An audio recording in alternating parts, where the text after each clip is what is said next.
jungle, it's concrete. Jungle, it's concrete.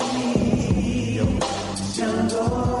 God's eyes see the lost cries. Brothers is dying from the 12,000 Zion. Homicide multiplying in public town housing. Project their minds and soundings. Lambs led to the slaughter for sacrificial violence. James Child, Crafty Council, holy Molly at the wedding camp. Friends fulfill the words of the prophets. Our cities, we curse with guns, crack holes, and fools with bots. Intoxicated thoughts with the sickness of violence. Since all these fingers jungle concrete. Wake up, black people, wake up. All I'm gonna make them oppressed with. Step our nation. Don't get so that the ghetto we are crying here. We have to get up, stand up, turn back to the true trend. To the more side, everlasting. And this up, fire, I go on them. And this up, fire, I go chase them. And this up, fire, I go on them. Fire, I go on them.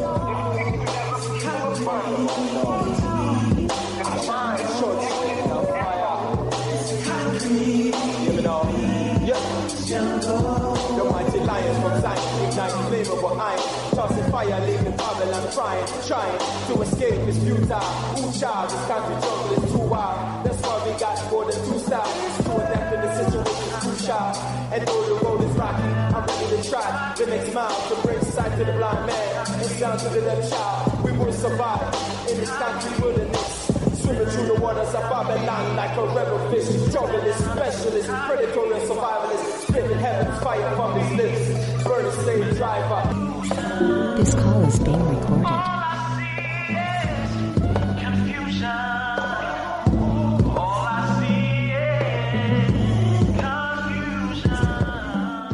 Welcome, listeners, to Time for an Awakening on Black Talk Radio Network, new media for the new millennia. This is a history and current events program from a cultural perspective. We find this program necessary because Hosea 4:6 states my people are destroyed for the lack of knowledge. But we as a people can turn this around. Proverbs 4:7 states wisdom is the principal thing. Therefore get wisdom.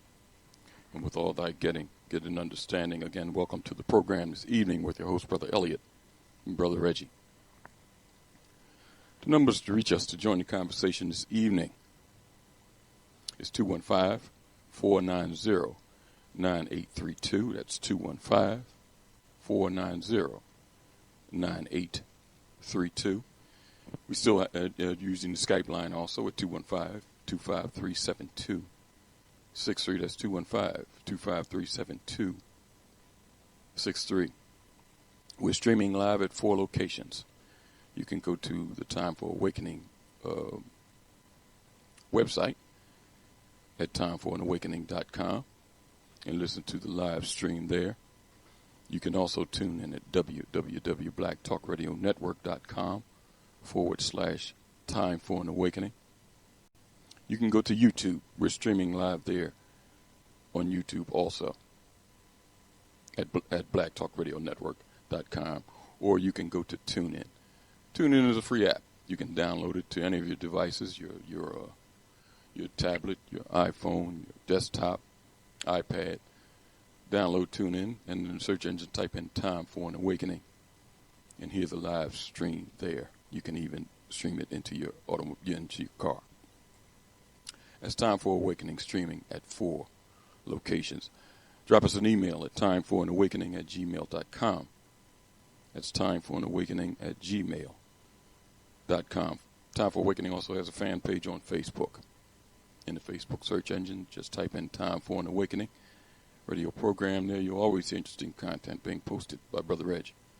And before you leave that page, just hit that like button. That's Time for an Awakening radio program with the fan page on Facebook. And also Time for Awakening Media has been launched in the search engine. Or make it one of your favorites. Just type in timeforanawakening.com. That's timeforanawakening.com, and that'll take you straight to Time for an Awakening Media. There you'll see blogs, podcasts of the programs, that you can download, listen to, and a later time share with your friends. So put that in your address bar and make that one of your favorites. That's timeforanawakening.com. Timeforanawakening.com will take you straight to Time for an Awakening Media. Tonight, another follow-up to the State of the Black World Conference, and another interesting and profound guest is joining us tonight. Activist and former director of the Black Theology Project, Dr. Iva Carruthers, is with us this evening. And post-State of the Black World Conference discussion, we'll touch on Dr. Carruthers' work, ongoing work. She wears several hats. We'll touch on reparations first, because she's been doing yeoman work in reparations for a number of years. And then we'll reach out and touch on the State of the Black World Conference, her assessments, opinions. Dr. Carruthers chaired the Religion and Spirituality and Liberation Workshop. And we'll get her feelings and assessments on all the work that was done there. We'll be right back to get things started after a brief word from our sponsors. Mr. Moderator, our distinguished guests, brothers and sisters, our friends and our enemies.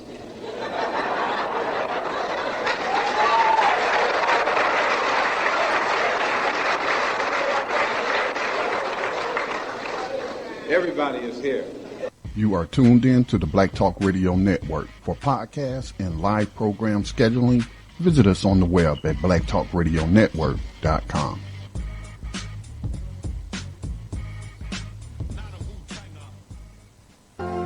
All Insurance Incorporated, an African-American owned and operated insurance agency in business for over 20 years, located at 231 Southeastern Road in Glenside, PA, with other offices in Germantown and West Philadelphia. Call now for commercial insurance quotes, homeowners insurance quotes, automobile insurance quotes, notary and tax services, representing over 15 major A-rated insurance companies, offering a discount on all notary services when you call in for a free quote. Call this number, 215-885-2444. That number is 215-885-2444. 215-885-2444. All Insurance Incorporated.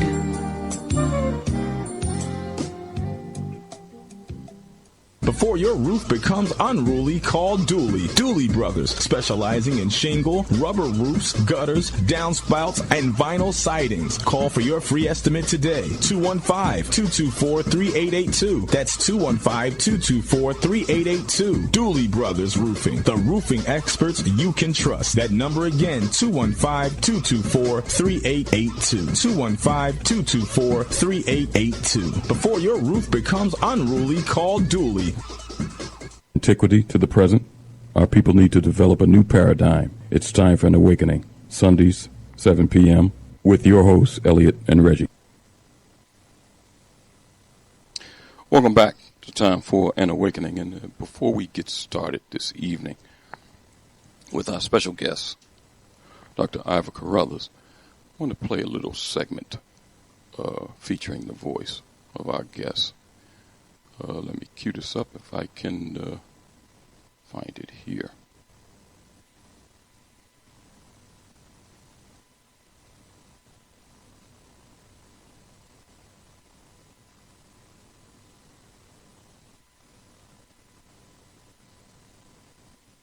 Third point, which is that we have to create a two-track trajectory around reparatory justice and reparations. We have to, one, repair the damage within while strategically putting demands upon the enemy who is perpetuating a genocide against us.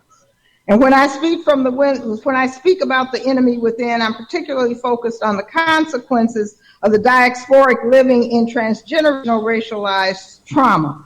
Joy DeGreer calls it the post-traumatic slave stress syndrome. Joyce King talks about it as disconsciousness, a process leading to racial dissonance. Francis Cress Welsing lifts up the notion that we have to understand the power of what it means for us to think about the color of God and Christianity.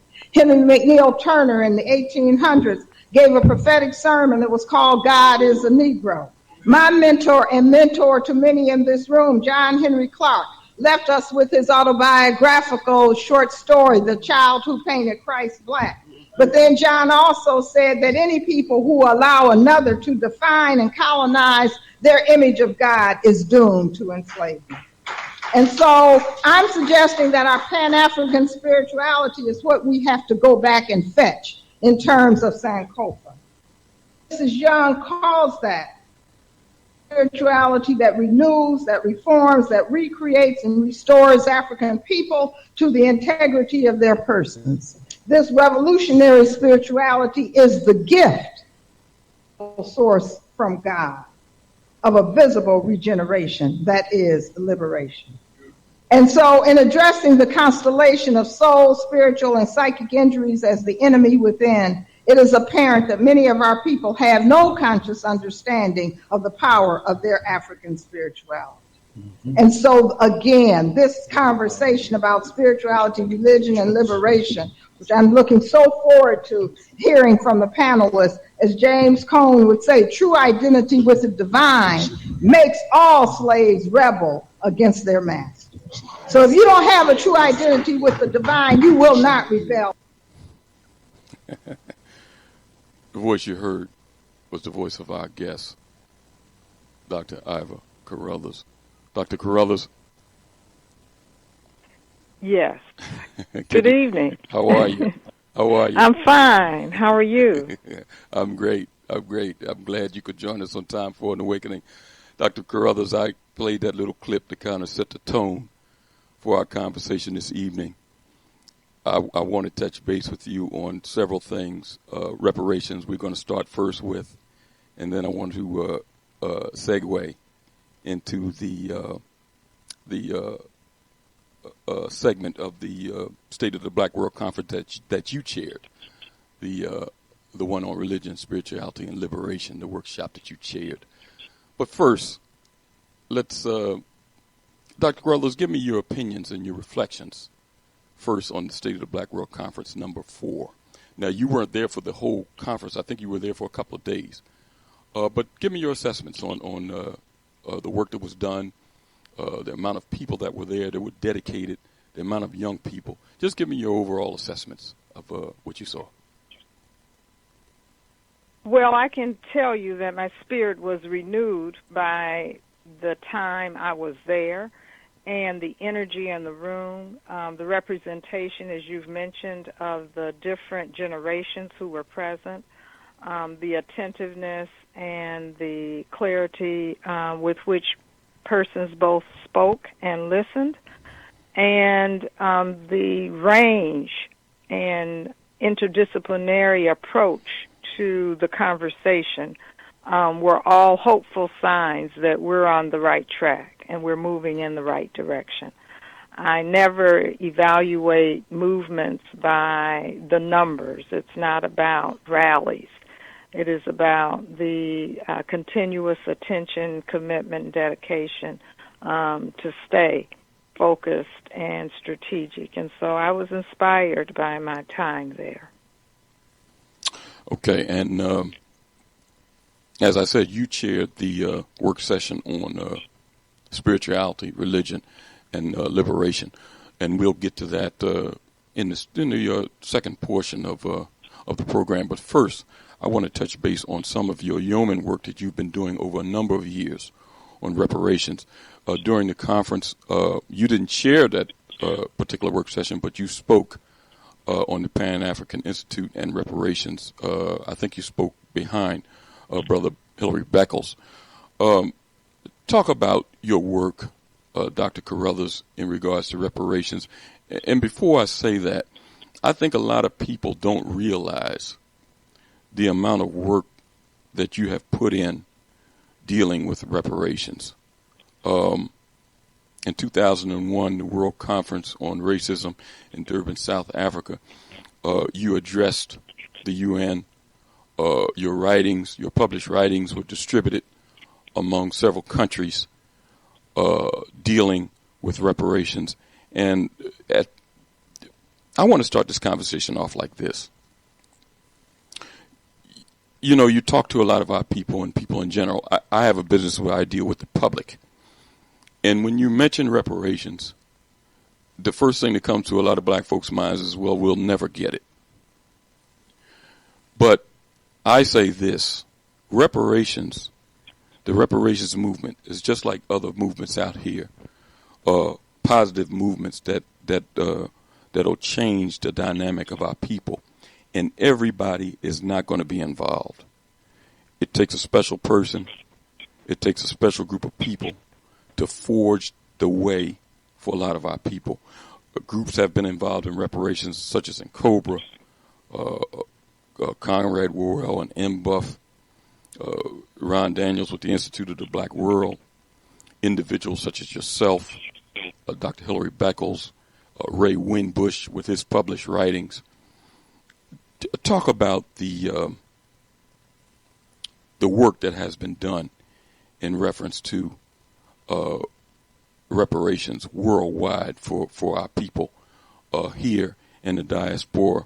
And let me say this, Dr. Carruthers, before you start your conversation. Mm-hmm. It was a published report in September. And that was during the time of all this back and forth with the Democrat and Republicans show that went what was going on. The published report said that the UN came out with a resolution that the United States should pay reparations for slavery. And the assessment that they came up with, or the conclusions that they came up with, started for 14 years, I think from 2002 to the present. A lot of the work that they based their assessment on was work that you and others submitted. But it kind of went by the boards because it wasn't talked about in popular media. It wasn't even talked about among black media. The two candidates that were running in the Democratic Party said that they weren't interested in talking about reparations. But talk about the conclusions that the UN came up with based off work that you were a part of, Dr. Carruthers. Well, I think you're referring to... Yeah, we got a Can little... you hear me? Yes, go ahead. Yes, I'm back. Okay. I think you were referring to the inquiry with the working group of experts on people of African descent, essentially being a official representative group that would come to the United States, really in a quite historic process of looking at the consequences of racial discrimination on people of African descent. And having listened to testimonies and experiences and a submission and reading of documents of evidence from multiple cities, this objective international group of experts concluded, as you have indicated, that indeed reparations was due. I think that when you say that many of us say it will never happen, Mm-hmm. part of the fundamental question becomes, what is the it? And as long as we see reparations as it meaning merely a financial transfer, we will never fully understand the importance of reparations for our self-interest in terms of the healing from the trauma that we have experienced. And that's particularly where the voice of spirituality and religion come to the conversation about reparations. But if we were to go back in the United States to, and I have to lift up Mother Callie House, whose movement understood and began this movement in terms of our contemporary quest for reparations, we will see that it was understood then as a movement that not just talked about the demand for payment for work, but also for us to reclaim and for them to acquiesce to our full human dignity, and that we would do that and we would not rest until we got that.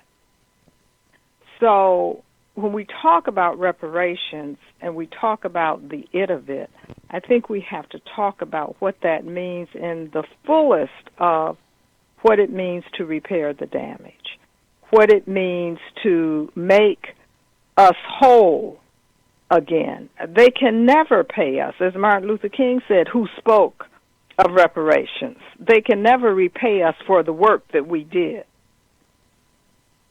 We can attach some monies to it, but for the suffering and the pain and the travail from the first snatching of our bodies from African soil, that cannot be quantified in terms of the transgenerational trauma and pain and suffering and degradation that we have experienced. And I think many would say it's only because of a God that we serve and a faith that has allowed us to find the spiritual fortitude that we have been able to say, as Maya Angelou say, and still we rise. Dr. Carruthers, the intellectual warfare, so to speak, that have been going on against our people. And a perfect example of it was the conclusions that the UN reached in reference to reparations for descendants of former slaves. This didn't reach the media. It wasn't a conversation point on any of these talking head shows that you see. And it wasn't a conversation point among the few shows that we have on the television.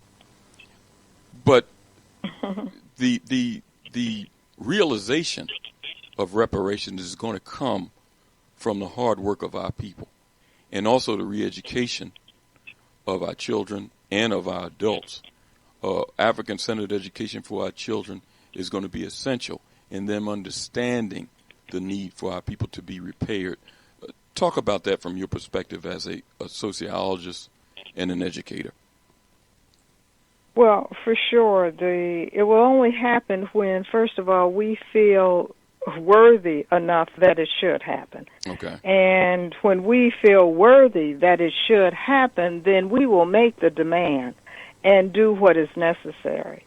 But as you pointed out, one of the prerequisites is going to be the re-education, the counter-education that has to go on in order for us to discover ourselves, for us to discover our history. I call it to engage in a process of educational Sankofa, where we have to go back and find who we are and to understand the depth of our humanity that, in fact, created civilizations.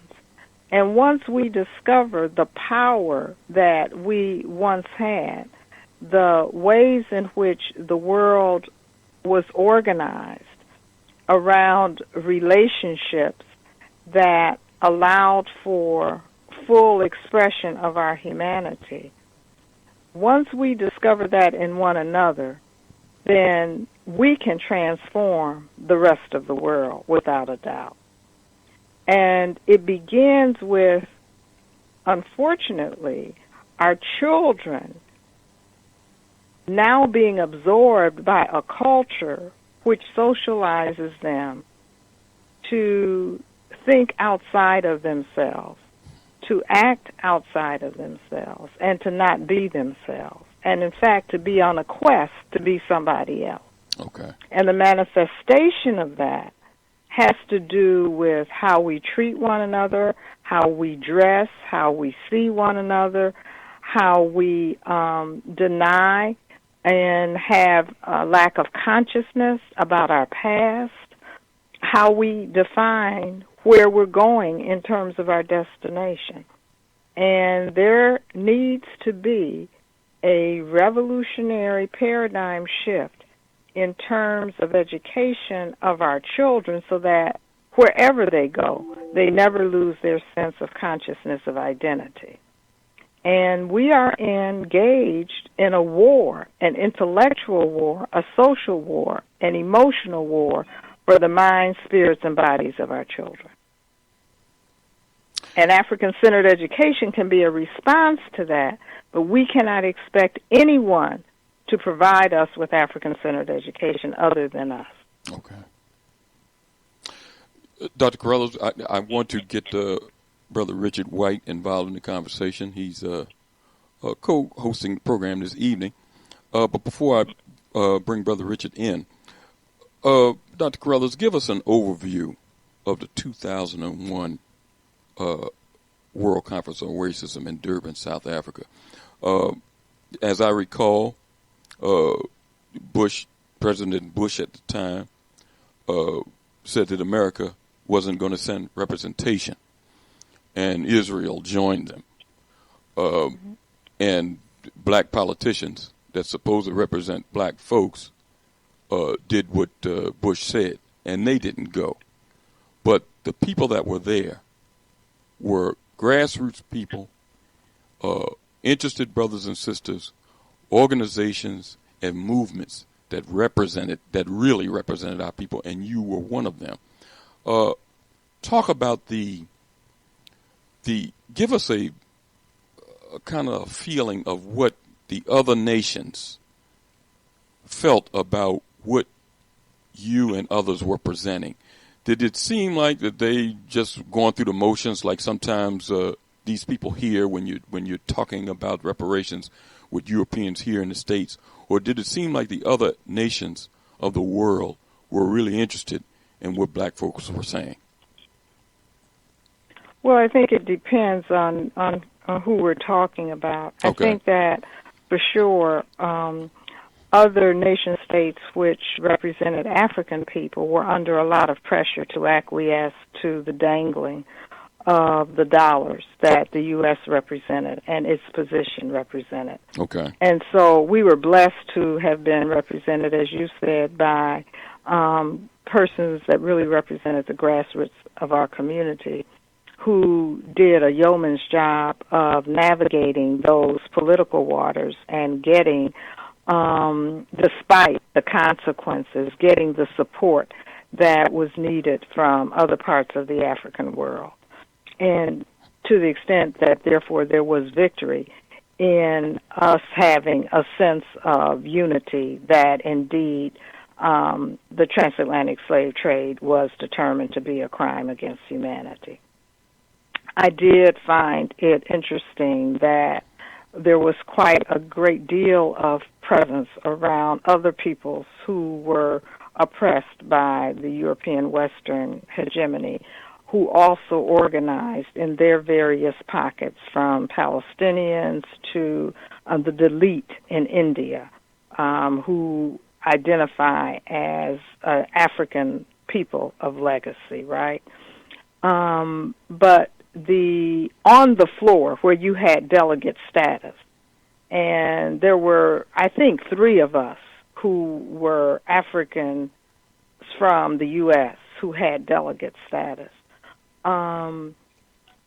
You could see that the issue was, of course, not an issue that represented the entire interest of the European world. Okay. But we came out victorious as long as we understand that this is a struggle over time that represents demands our ongoing attention to moving the needle. And so Durban, from the point of view of the U.S. narrative, was a failure. But in fact, it was a stepping stone and a victory to where we are right now with the demand for reparatory justice as a global African people. So I would say that I was there representing the voice of faith, and my work had been to document and denounce the role of the Christian church for the demand for reparations and the role of the Christian church in terms of the transatlantic slave trade. Okay. And the research I had done had been translated in 3 languages. In Portuguese, which allowed for the brothers from Angola and Brazil to, for the first time, be able to see our story in their indigenous, well, not their indigenous language, but in the language of their colonizers. And then it was translated in Spanish and in French. Well, that allowed for another level of conversation to occur because we broke through that language barrier. But the church has been one of the places where reparations has occurred in a modicum sense, in a minor sense, in an effort to at least penetrate the legitimacy of the demand and then to call for fulfillment of that demand as it relates to both financial transactions and as it relates to some semblance of repentance and the language of repentance and restitution. I'm going to get, like I said, I'm a pastor. I can get Brother Richard involved. Brother Richard White wears several hats here in the city of Philadelphia. He also sits on the board of the African American Museum here and is also a tour guide at the museum. Brother Richard. How you doing, Elliot, and to listening community, and welcome, Mama Carruthers. I'm honored to have a time to interact and speak with you. I also was a member of ASCAT, the Association of Study African Classical Civilizations, and you and Baba Jake were always inspirational to us who attended the different conferences at the time I was attending. So I'm honored to speak with you now. And you know, as you were speaking, the where you started from was an interesting point. And I know, Elliot, you said you wanted to deal with the spirituality piece. But we always said, I was a member of Cobra also, and when we started the Cobra chapter in Philadelphia, which is still going on, one thing we really was emphasizing that reparation wasn't, as you say, just looking for something from someone else, but from the point of healing, self-healing, that the repair that we had to do on ourselves. So I'm glad that you brought that point up about healing, and the necessity for us to take that agency ownership over our own self-healing as a part of the reparation process. First and foremost, I would say, and I would want to know would you agree with that on that point. Do you think that healing should be self-healing, should be the first and foremost perspective, even though we have a broader agenda around repair? Well, absolutely, because I think that is the place where you begin to find your own voice in the demand for reparations externally, and that becomes an uncompromised demand until and unless you get it, you will not sleep, you will not rest. But if you don't feel worthy of it, then you can do all those other things in the world and feel quite comfortable thinking that you are free and deluding yourself and then being surprised when you wake up to an electoral outcome that you didn't anticipate. That's as we always say, that's powerful and so important. And you know, as I was listening to you and Elliot, the other question that came in my mind was, and you brought up Sister Carly House, and at that point with the ex-slave association that they had in the late 1800s, and I don't know if this is an unfair question, but I was wondering because I've seen in them organizing for what they were asking for from the government as far as for the veterans that had fought in the Civil War, I believe that was the Civil War, yes, for, compensation. And I always wanted to see, how do you compare us as a people at that time asking for, going through both process, the healing and the demand, compared to us as a people now, a few generations removed. How do you gauge that? Because I think that's important for us to see the momentum and the tenacity they had. And do we have the same? Yeah, I unfortunately think that they were in a stronger position spiritually and emotionally to carry forth the movement. Wow. And that with each generation we have lost a sense of identity and purposeful living and a sense of dignity and respect that allows for us to pull forth deeply from the spiritual well that we need in order to put forth a liberatory movement. And I think some of that comes from our denial about the extent to which the terror and the trauma and the demonization that we have experienced across generations is very much embedded in who we are, our consciousness, and even in our DNA.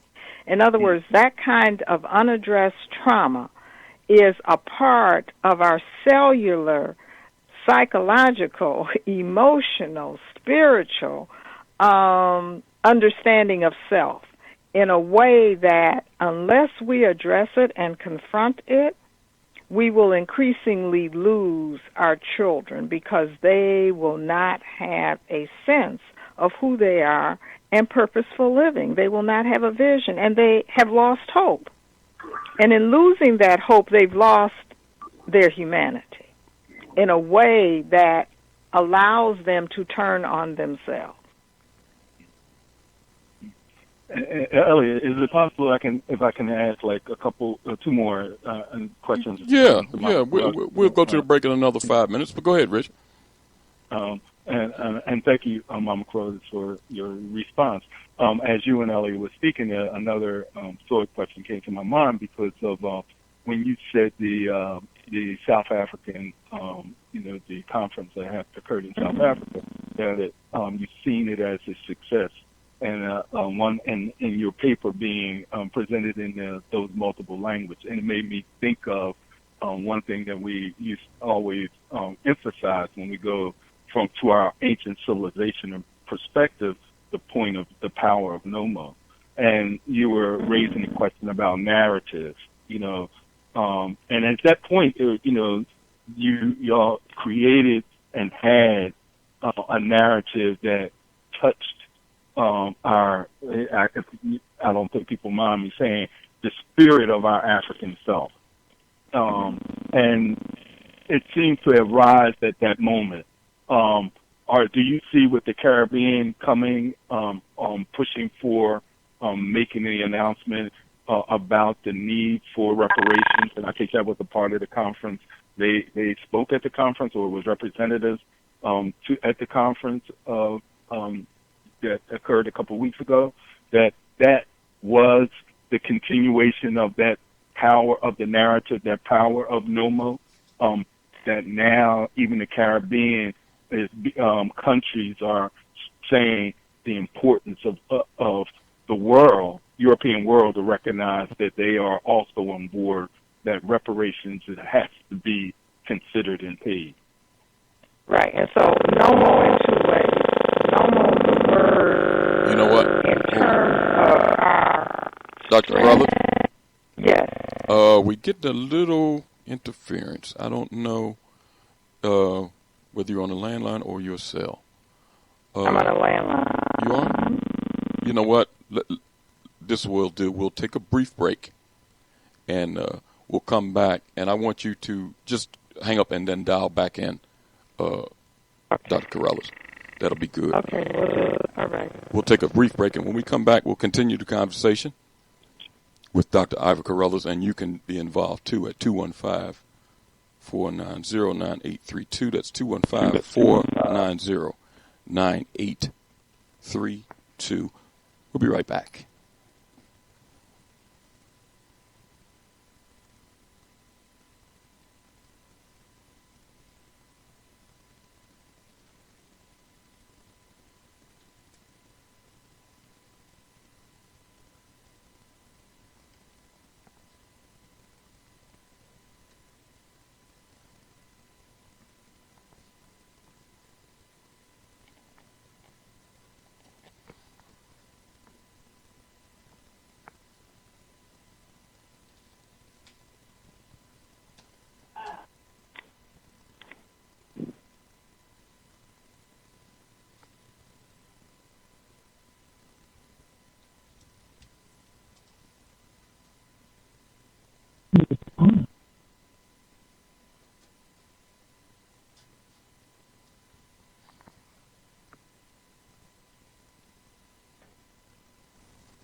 You are tuned in to the Black Talk Radio Network. For podcasts and live program scheduling, visit us on the web at blacktalkradionetwork.com.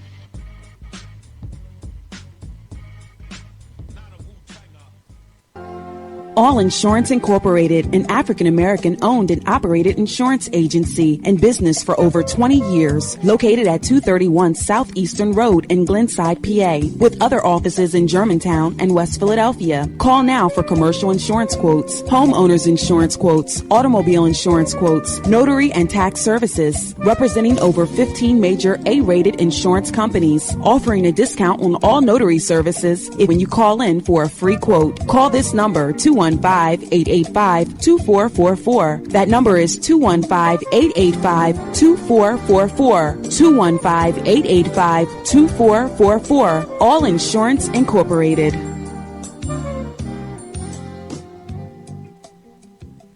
Before your roof becomes unruly, call Dooley. Dooley Brothers, specializing in shingle, rubber roofs, gutters, downspouts, and vinyl sidings. Call for your free estimate today. 215-224-3882. That's 215-224-3882. Dooley Brothers Roofing, the roofing experts you can trust. That number again, 215-224-3882. 215-224-3882. Before your roof becomes unruly, call Dooley.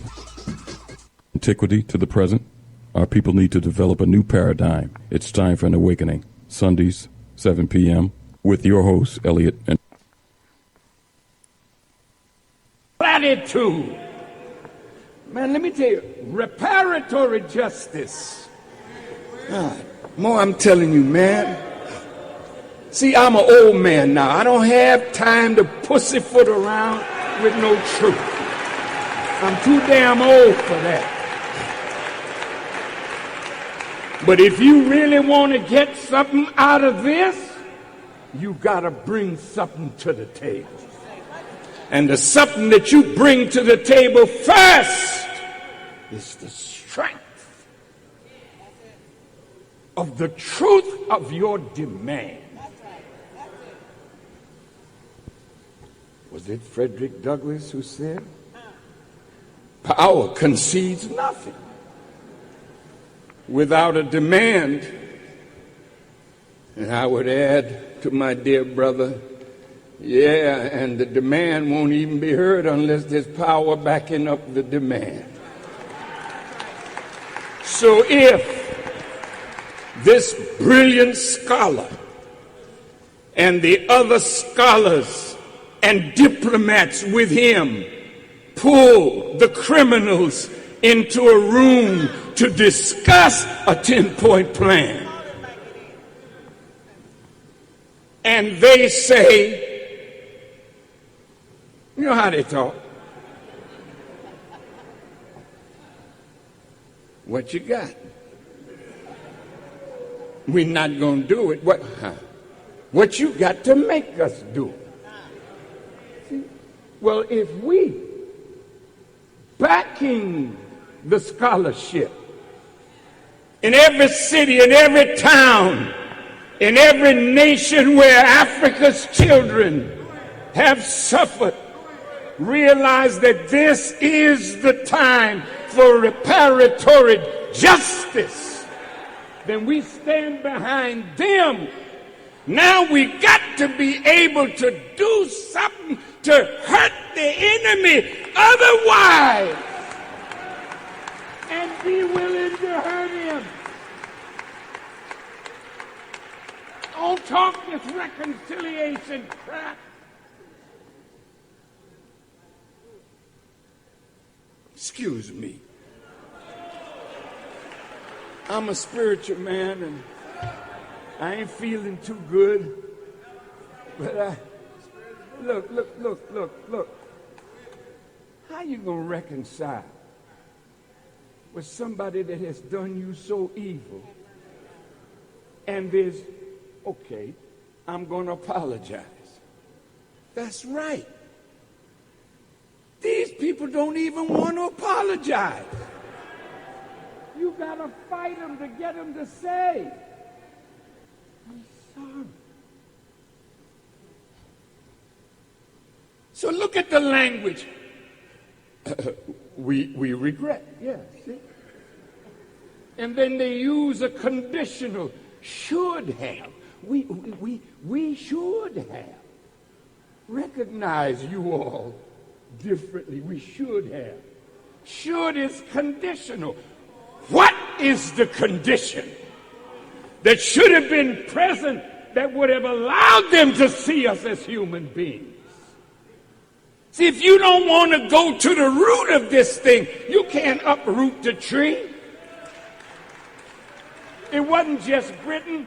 All them white nations were of the same mind. All of them.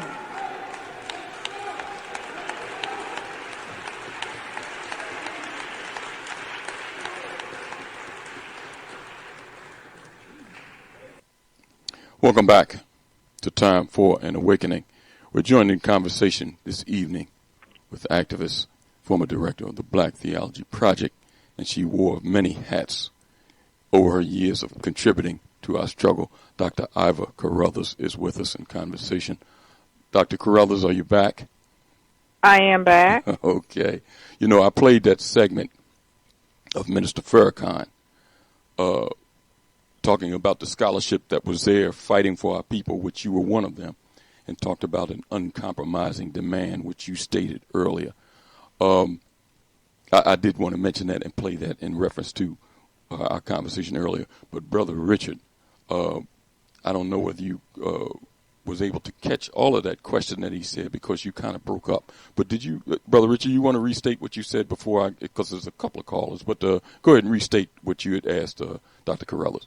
Well, I was just, you had mentioned the success from the conference in South Africa. So I was, and you had mentioned about narratives, being able to present the narrative. And I was just, it sparked me to think about the expression nomo.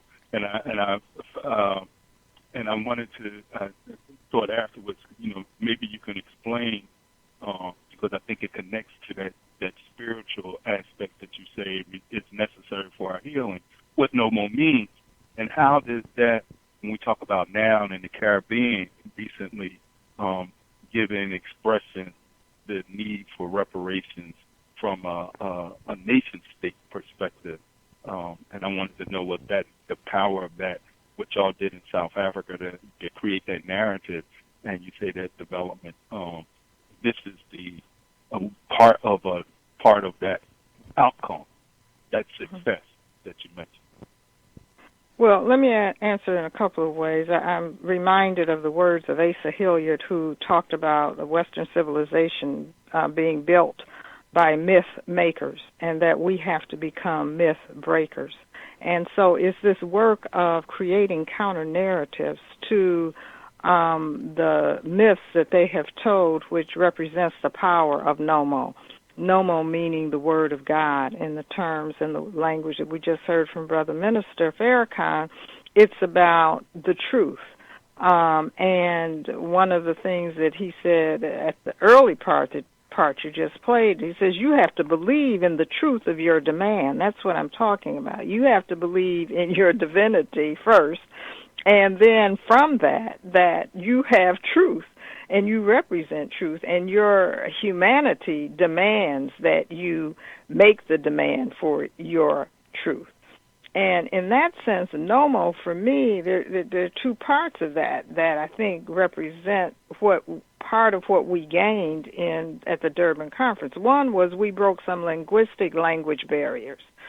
I mean, the result of conversations of scholars and people who were working in communities to be able to talk about their shared experiences as African people despite language barriers and ethnicities became a next level of movement building that was very important.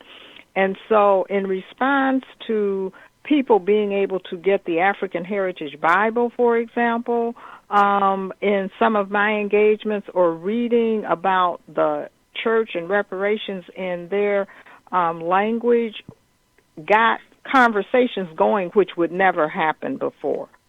But the other part of that, Nomo, is the deep spiritual word that comes forth because it allows us to transcend those same differences that are expressed and walk around in, quote, religious cloth, but really represents the diversity.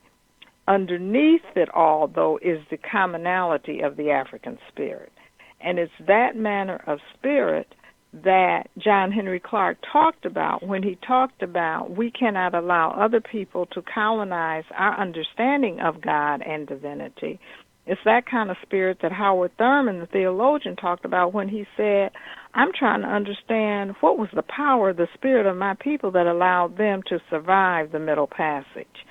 And so when we came to Hints a couple of weeks ago to the Institute of the Black World, and there's a panel on the role of spirituality, religion, and liberation and connecting those dots, it really represented a call for us to understand that you cannot have a successful movement if you don't tap into that spirituality.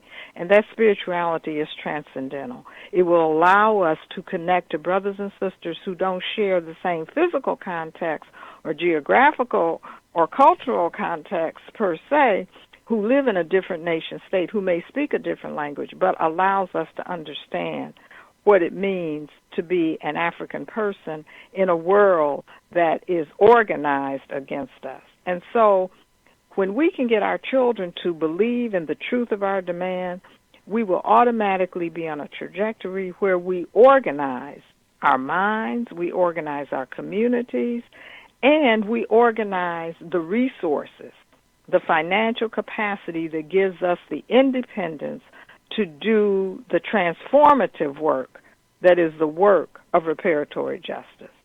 It's not towards this destination of reconciliation. It's towards transforming the world order. Thank you. Dr. Carruthers, you just segued right into the, from reparations to the spirituality, religion, and liberation workshop that you chaired. Talk about, because you know what, on this program we talk a lot about religion. We've had historians, a litany of historians on here talking about the spirituality of our people. and how it aligns or sometimes not align with religion.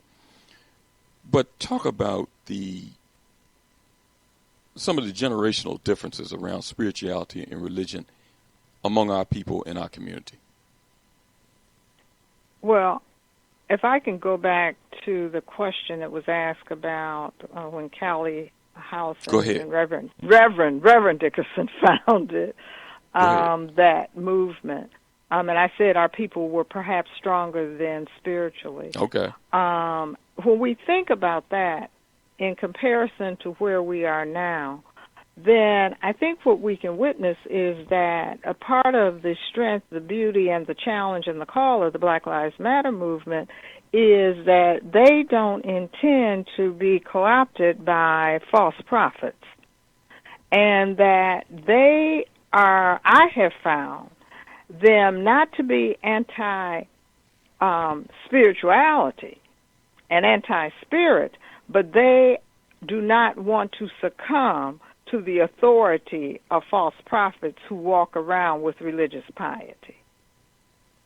And so the generational gap in terms of religion is often a result of us coming to grips and to terms with the difference between our understanding of spirituality and what it means to adhere to religious practices and customs.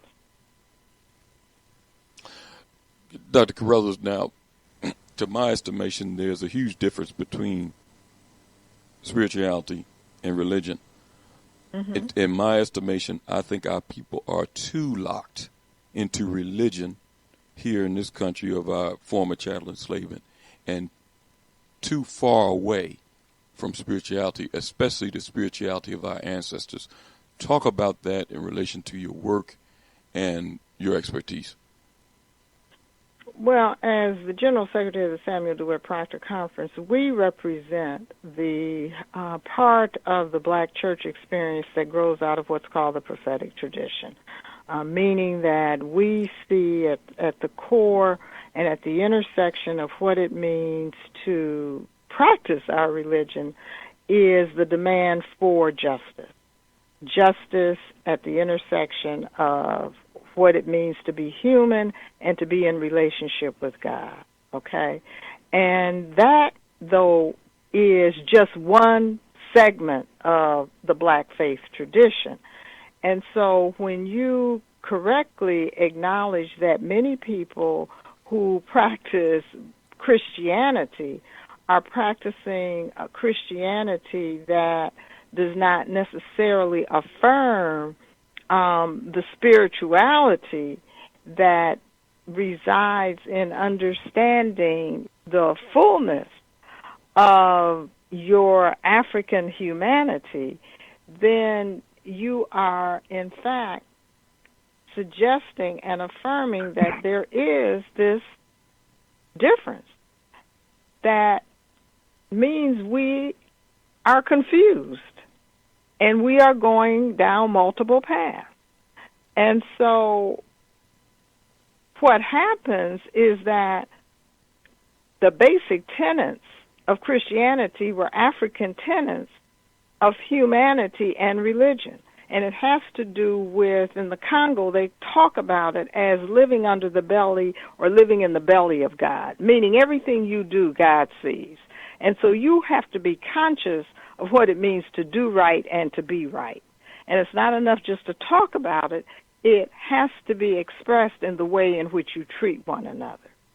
That, in terms of being manifested in Western experience and certainly in our experience, we are just coming out of an election which represents the embodiment of a process in which white evangelical Christians put Donald Trump in office with a few blacks who saw their vested interests with Donald Trump. So we have to see that religion is the religion of those who serve to oppress us.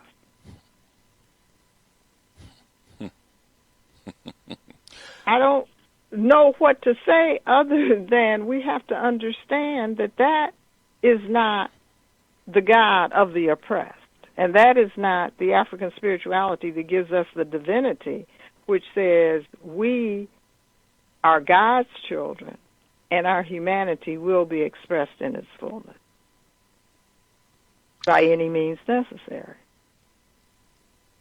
Now, you know what? I'm glad that you ended what you just stated by the statement by any means necessary. Because if you're dealing with religion, especially in the diaspora here, that our people have been exposed to in the United States,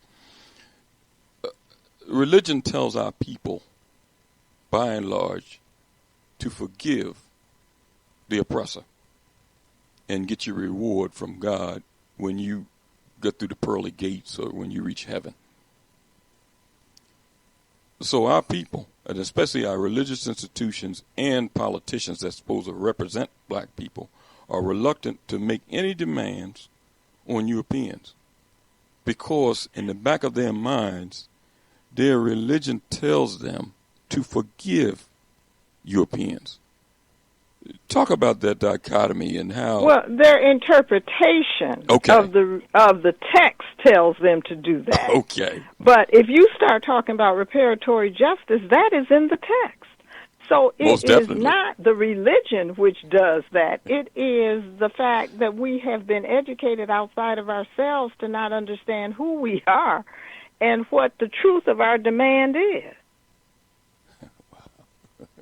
You know, what you just stated, Dr. Carruthers, is absolutely right, because if you think about even the Bible tells people to forgive someone that have sinned against you. And if they ask for forgiveness, to forgive them. But Europeans, by and large, hasn't asked for any forgiveness. But our people tend to want to forgive them for anything they do. You know, and it kind of brings me back to when the people were shot, when some of our elders and young people were shot in that church in Charleston. 9 victims of some crazed white boy that went in there with a gun while the people were praying. And the people were ready to forgive him and stated it clearly that they wanted to forgive this man or boy or whatever he was. So, you know, I'm just saying it in reference to my problems and my issues with the way our people view Western religions and the way it has been taught and drilled into them and how they apply it. Right, and with each generation we have lost a sense of our grounding, of our star, of our nomo, of our understanding.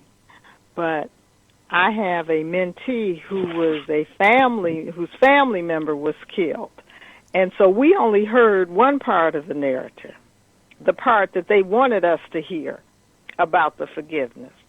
But the other part was we need to start with grieving and healing and understanding that forgiveness is not where we are and reconciliation is not where we are. We've got to first go inside and do the healing that we need to do. And it gets back to us taking control over our journey as opposed to acquiescing to theirs and being under the control over their agenda. But for us to do that, we've got to understand that we have to finance ourselves. We've got to create communities in ways that are self-sustaining the way that we were on a trajectory to do in the past. But we have abandoned that. Integration did a lot of destruction to us in terms of our sense of being able to believe in ourselves and to believe in our truth, to believe in our divinity, to believe in the righteousness of our claim. Let's go to the phones, and you can get involved in the conversation at 215-490-9832. Let's go to 704 area code. What's your name? Where you calling from? Is that me, Brother Scotty, North Carolina? Yes, sir. Greetings to you, Elliot, Reggie, and all the Time for Awakening family, and to your distinguished guest, Dr. Carruthers. Greetings to you, Elder. Thank you. I have a question I'm trying to get some help with. I'm kind of frustrated, but at the same time, I understand why this particular problem that I have observed continues to persist. So what I'm about to say, I'm not blaming anyone. I'm just asking a question and expressing a frustration with why don't our leaders, and I'm not talking about anybody working for USA Inc., whether they was appointed or so-called elected, but I'm talking about our grassroots leaders and some of our distinguished historians and just all about our people. My frustration is, you talked earlier, or the subject was brought up earlier about a narrative, and I'm trying to understand why our more educated, more well-read leaders are not challenging this narrative that slavery was abolished in 1865.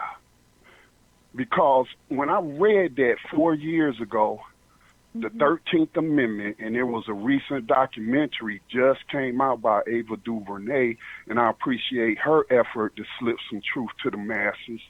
But why aren't some of our people that should know, and perhaps they do know, not challenging this narrative that slavery was abolished when more of our people are on prison plantations than ever were on a private plantation and working and making profit for the very same companies?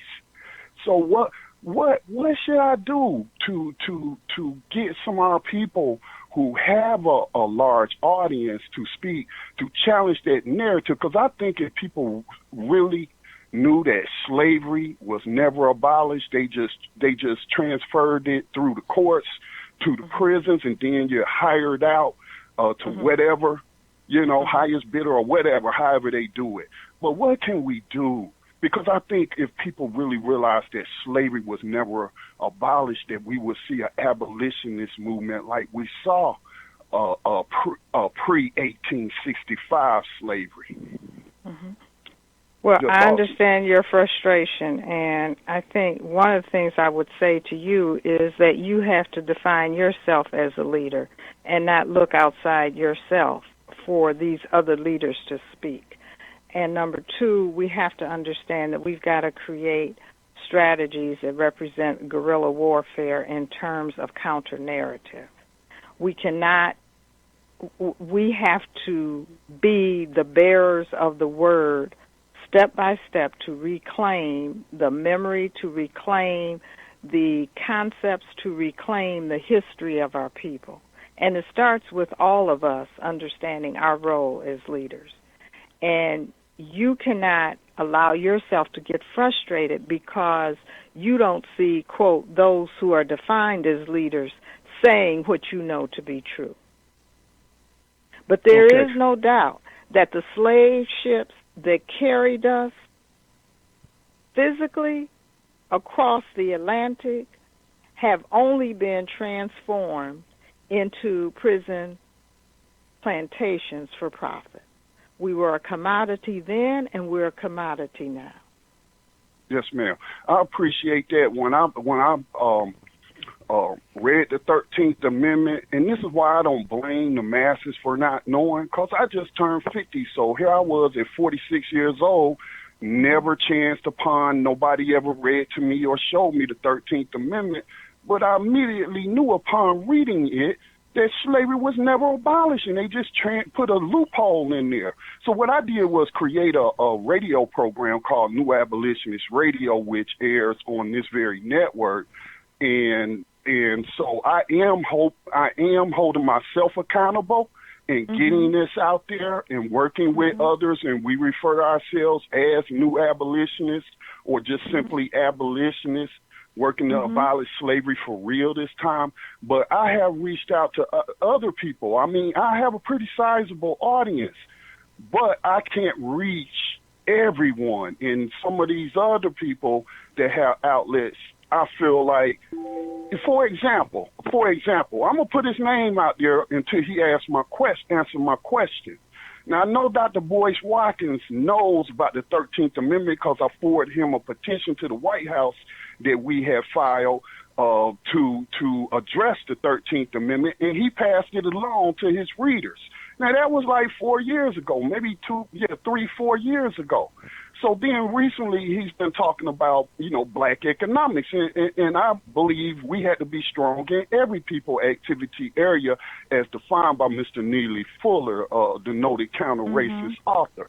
And so, but when I asked him why, I asked him several questions and through several venues, and he will not answer. Well, it's great that you're talking about Wall Street, which was the original slave market, still in existence, where these prisoners are traded, their stock, which is actually human trafficking. And I said, well, if you're going to talk to our people about investing, you also have to talk to them about ethical investment and divestment from slavery. And he just won't address it. And so I'm putting his name out there because I want him to address it, because I know he knows slavery was never abolished. And I'll hang up now and thank you, ma'am, for your work to our people. Thank you. Thank you for your call, Scotty. Let's go to 754 area code. What's your name? Where you calling from? 754 area code. 754, going once, going twice. Let's move on to a next caller. Let's go to 614 area code. 614, what's your name? Where you calling from? Hello, can you hear me? Yes. Yes, this is Carlito. I'm calling from Louisiana. Hi to everybody on the panel. And please, I guess Brother, I have say your name again. What was your name again? My name is Carlito. Carlito. Oh, go ahead, Carlito. I'm from Louisiana. That's where I'm at now. And I'm concerned that I know you guys are aware of the Joe McKnight incident. Yes. Down in New Orleans. And I guess I'm asking, and I've noticed I guess I'm kind of progressive around here, but my analysis is I believe that Christianity or religion is the barrier that's preventing us from uniting, standing up, and becoming a defense. I listened to the program earlier and you were talking about reparations. Well, what leverage do we have? What leverage do we have as a people to make demands? I mean, we can't even get, the shooter of Joe McKnight to spend the night in jail. We're looking to the system that oppresses us to give us reparations. I mean, I don't know. Maybe I'm a little bit too far ahead of where everybody's going, but isn't that just counterproductive? I feel like we have what it takes, but I've been noticing a sense of escapism, cognitive dissonance. I'm sorry, just a denial that I'm even African in some part. I'll just give you an example here. In Louisiana today, with all that's happened this weekend, the two trending things today was church and the Saints game. We're nowhere near in the mindset or mentality to ask for reparations when we're not even asking for justice and, human rights, much less civil rights, which I think... Go ahead, I'm sorry. Carlito, let Dr. Carruthers address some of your concerns that you spoke of. Dr. Carruthers? Well, I'm not sure what to say other than to suggest one is when we start talking about what's trending and you're talking about those two things, one of the things we need to do is to quit measuring what we do by what's trending. We need to start. We need to start understanding, I think, that we need to take over communications in a way that we're not sitting watching the saints and looking at televangelism and thinking that that entertainment is going to free us.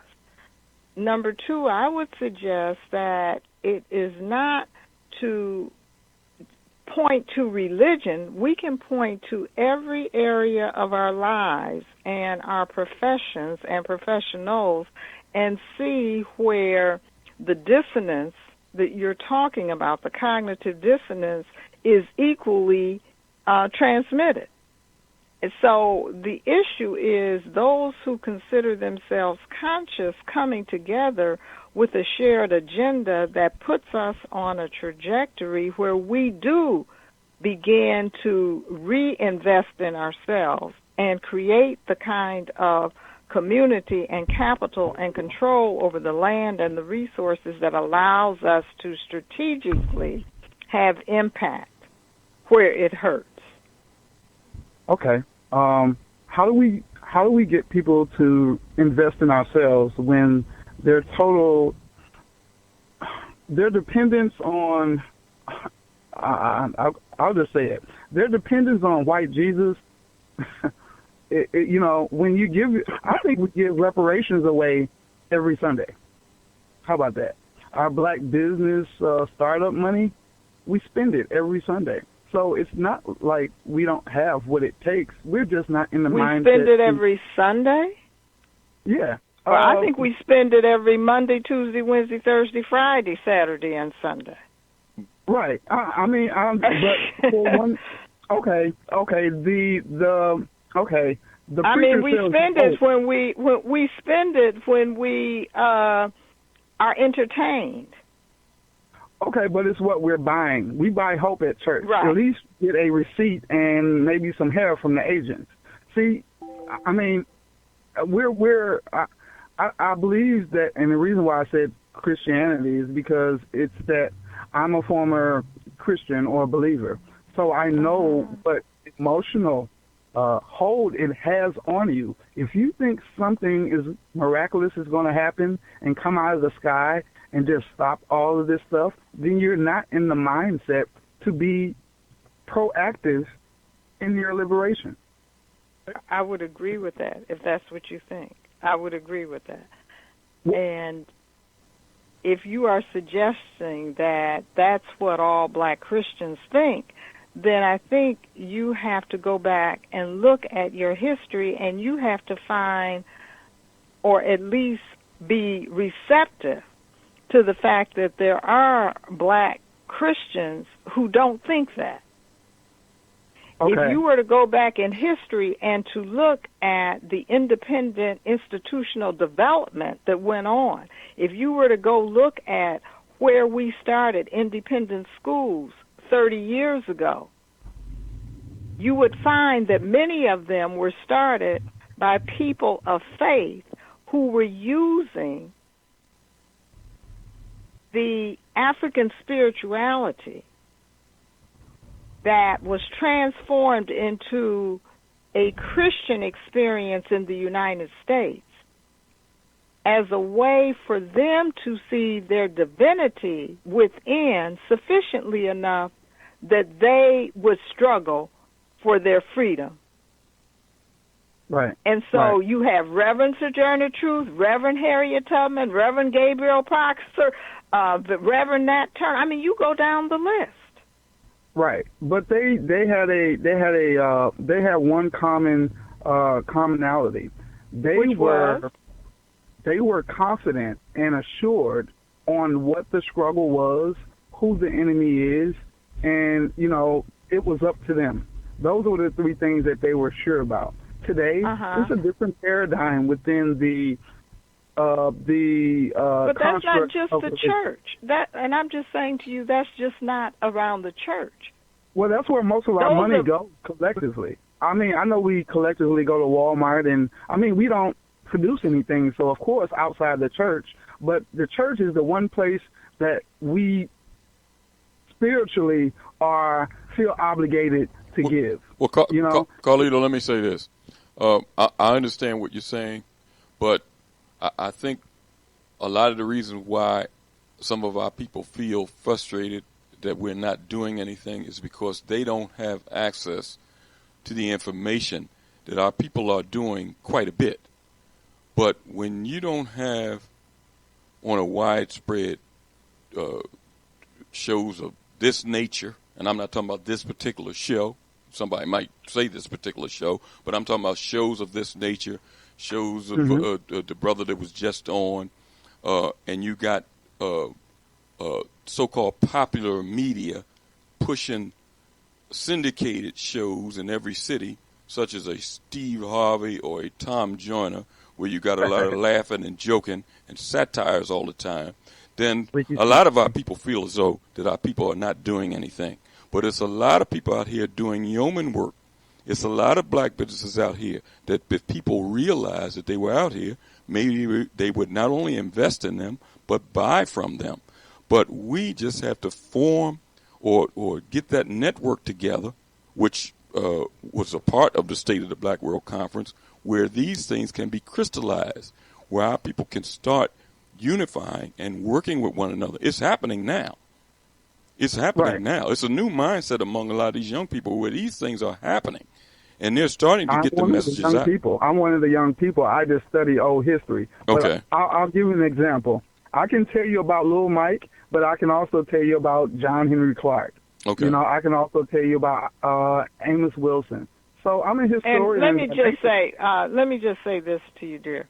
So, as a young man, so do you know about the child who painted Christ black? No, I know about Do you know that short story? Do you know that short story? No, I don't. Okay. I was the executor of John Henry Clark's estate. I'm like his daughter, okay? Mm-hmm.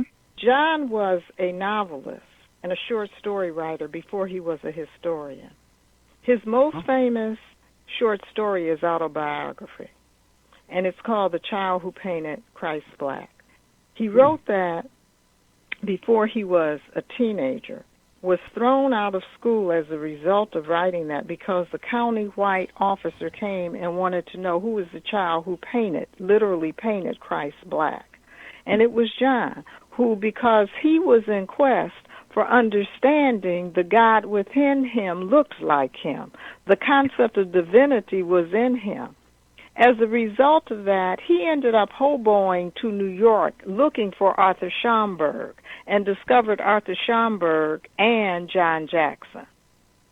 So what I'm saying to you is that understanding of a God within, a Christian experience for John Henry Clark, was to drive him for a quest for the rest of his life around what it meant to be an African world person in the image of God.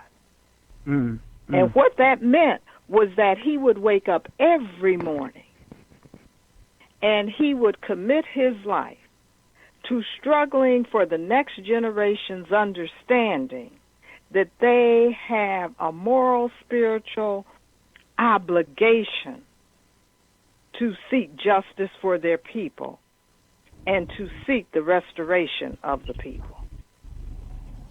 Wow. That's what his black Christianity and his mama's mama taught him, that sent him to where you are right now. Right. I'm looking for the deacons of defense here. I want to, just get some, guidance, encouragement, knowledge, just information on where their mindset was, because I've done a lot of research, and I don't know if they were Christian. I don't know what their spiritual compass. See, we got to give up these. We have to stop using white labels to label one another. We've got to look and create our own language and understanding of relationships with one another that cross these boundaries, using the constructs and using the mythology of our oppressor to define one another. And all we end up doing is dividing ourselves in ways that will not allow us to organize in unity. Carlito, I want to thank you for your call, man, and call again. Thank you. Let's go to 404 area code. What's your name? Where you calling from? It's calling from ATL. How you doing there, Elliot and Mr. Carruthers? Hi, how are you, sir? Doing? All right. Hey, I wasn't going to call in. I was listening, but Mr. Carruthers, you said something about, and this go out to my brother in Louisiana. See, to get reparations, remember when in the 60s, you had two extremes of the movement. Dr. King was the white folks loving, I would say, and then you had Malcolm on the other side, okay? So to get reparations, in my perspective, we're going to have two extremes of this freedom quest, i.e. the scholars like you speaking, and like you said something earlier about the guerrilla warfare, right? Did you say something like that? Okay, I did. Let's go back to my brother in New Orleans. Okay, I swear my hand to God, man, that devil that shot our brother, he sat there and waited on the police. These black people sitting there looking at him crying. That brother should have been dead, man.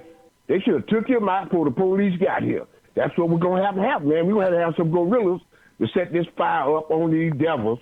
And then y'all scholars going to say, look here, these young folks are going to turn into this serious freedom fighter and start taking these folks out. It should be like, I heard Dr. Small last week on your show, Elliot. Yes. And he said some fire. He said some intriguing stuff, man. Where, like he said, if they take one of us out, we got to take them out, man. And I did some research on Dr. Martin Delaney. That was a bad brother, man. That's the only way we going to have it happen. Or maybe, hopefully, when Obama leave office, the real brother's going to step up. Because that brother that sound this talk from New Orleans, I swear he sound like some kind of man-giner. He want the deacon of defense. He's the deacon of defense. And I told my lawyer, man, Brother Elliot, and I told Mr. Carruthers, I said, God help me. If I have ministries and I see one of my brothers and sisters get taken out by one of these devils, I got them on speed dial. We got to start with justice. We got to start justice as us.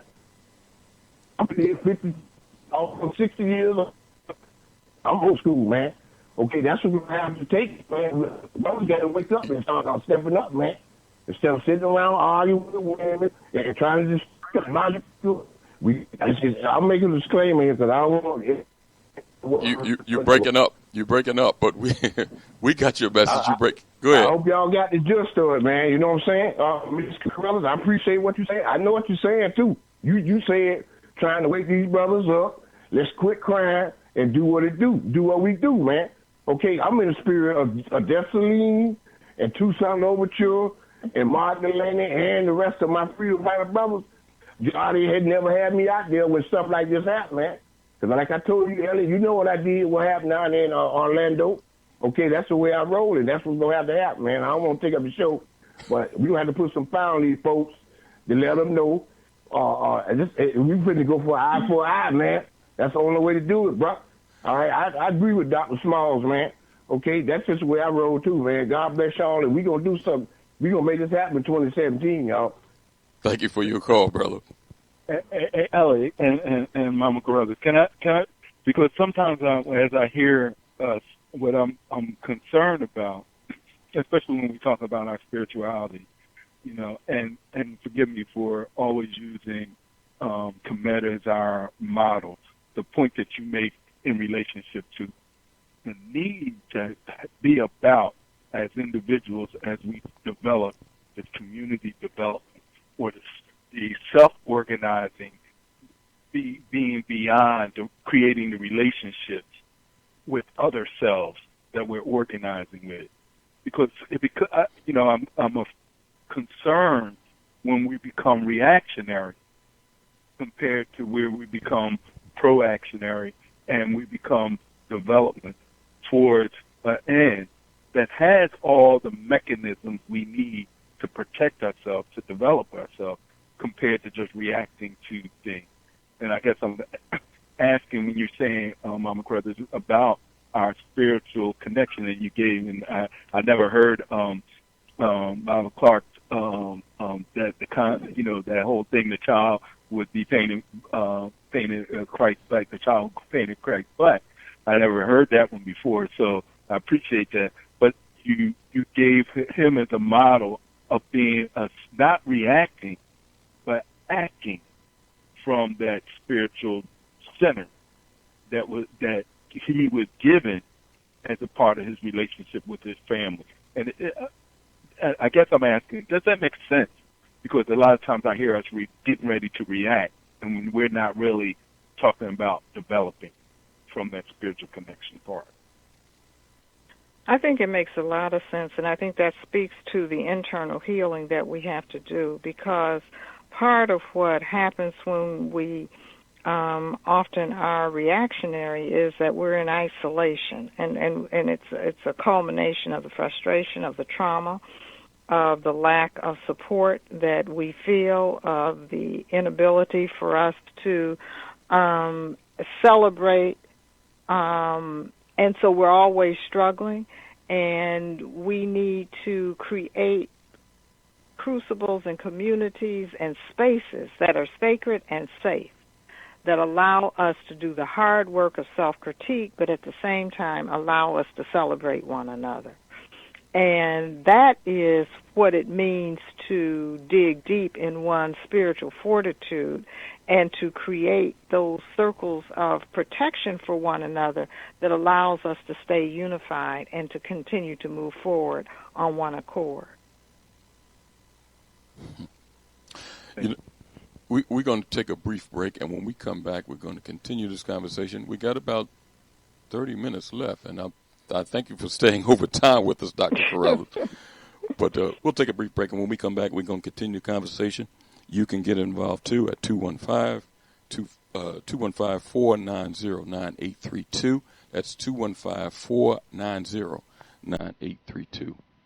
Dr. Iva Carruthers is with us in conversation. We'll be right back.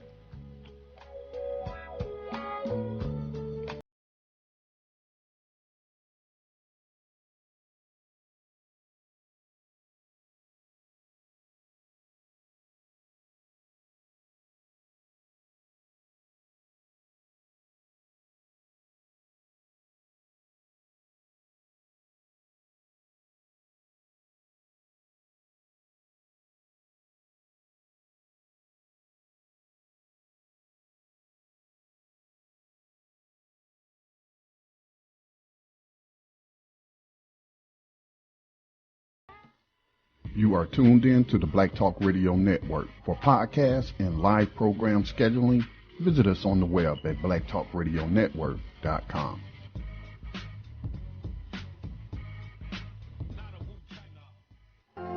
All Insurance Incorporated, an African-American owned and operated insurance agency in business for over 20 years, located at 231 Southeastern Road in Glenside, PA, with other offices in Germantown and West Philadelphia. Call now for commercial insurance quotes, homeowners insurance quotes, automobile insurance quotes, notary and tax services. Representing over 15 major A-rated insurance companies, offering a discount on all notary services when you call in for a free quote. Call this number, 215-885-2444. That number is 215-885-2444. 215-885-2444. All Insurance Incorporated. Before your roof becomes unruly, call Dooley. Dooley Brothers, specializing in shingle, rubber roofs, gutters, downspouts, and vinyl sidings. Call for your free estimate today. 215-224-3882. That's 215-224-3882. Dooley Brothers Roofing, the roofing experts you can trust. That number again, 215-224-3882. 215-224-3882. Before your roof becomes unruly, call Dooley. Antiquity to the present, our people need to develop a new paradigm. It's time for an awakening. Sundays, 7 p.m., with your hosts, Elliot and Reggie. Peace. This is Professor Griff from Public Enemy. People keep saying black people need to do this and black people need to do that. Well, frankly speaking, I think it's a whole lot of talk. a whole lot of philosophy and a whole lot of head nodding. But where is the action? I'm suggesting everyone that's within the sound of my voice, we need to get on board with this national black economic empowerment movement. Let's buy black 365.com. That's Let's Buy Black 365.com. This is Professor Griff from Public Enemy, and I'm out. Peace.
In conversation tonight with Dr. Iva Carruthers.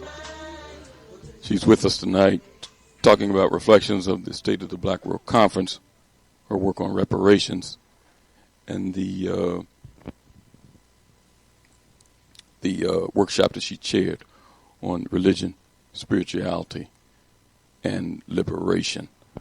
Before we go back to Dr. Carruthers, and Brother Richard is joining us on the line, I want to play a segment of a young man that was involved in the religion, reparations, and liberation workshop for our listening audience to hear.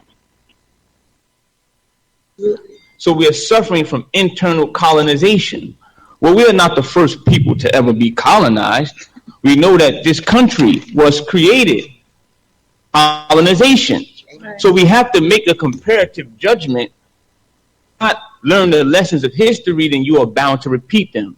So when we look at the inception of this country, they do when they were being colonized and oppressed by a tyrant. They all had different religions and different philosophies, but they put those religions and philosophies and those ideologies to the side, and they united in order to get that tyrant and that oppressor off of their neck. Thomas Jefferson said that governments are instituted among men deriving their just powers from the consent of the governed, and that whenever any form of government becomes destructive of those ends, that it is the right of the people to alter or to abolish that government. Minister Louis Farrakhan, maybe 3 weeks ago, he declared our independence as a people. We have to first and foremost be honest with ourselves. Yes. We have to stop this revolutionary perfunctory where we claim that we really want to be free, but we are really afraid to leave our oppressor and the slave master off. So all praise is due to God. So our brother Akbar talked about it yesterday. We have to of what the Honorable Elijah Muhammad wrote in 1961, where he said we want our people in America whose parents or grandparents were descended from slaves to be allowed to establish a separate state or territory of their own, either on this continent or elsewhere. He said, since we cannot get along with them in freedom, justice, and equality after giving them 400 years of our sweat and blood and receiving in return some of the worst treatment human beings have ever experienced, we believe our contributions to this land and the suffering forced upon us should be justified in us getting our own. Praise be to God. So we have to really begin to examine of separation. It's very real, and not separating because we hate or we dislike, but our differences are irreconcilable with our oppressor and with our tyrant. They have not changed, and from the looks of things, they are not going to change. But you know, we have this analytic connection, you understand, to the Caucasian because he has been our primary caregiver. So we're suffering from separation anxiety. You understand? Well, we are afraid to separate from our enemy. Welcome back to Time for an Awakening. That was one of the young men that was involved in the religion, spirituality, and liberation workshop that Sister Iva Carruthers was chairing.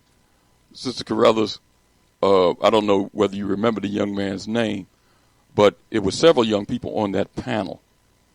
And he was the brother from the nation who gave me a real sense of hope for young people.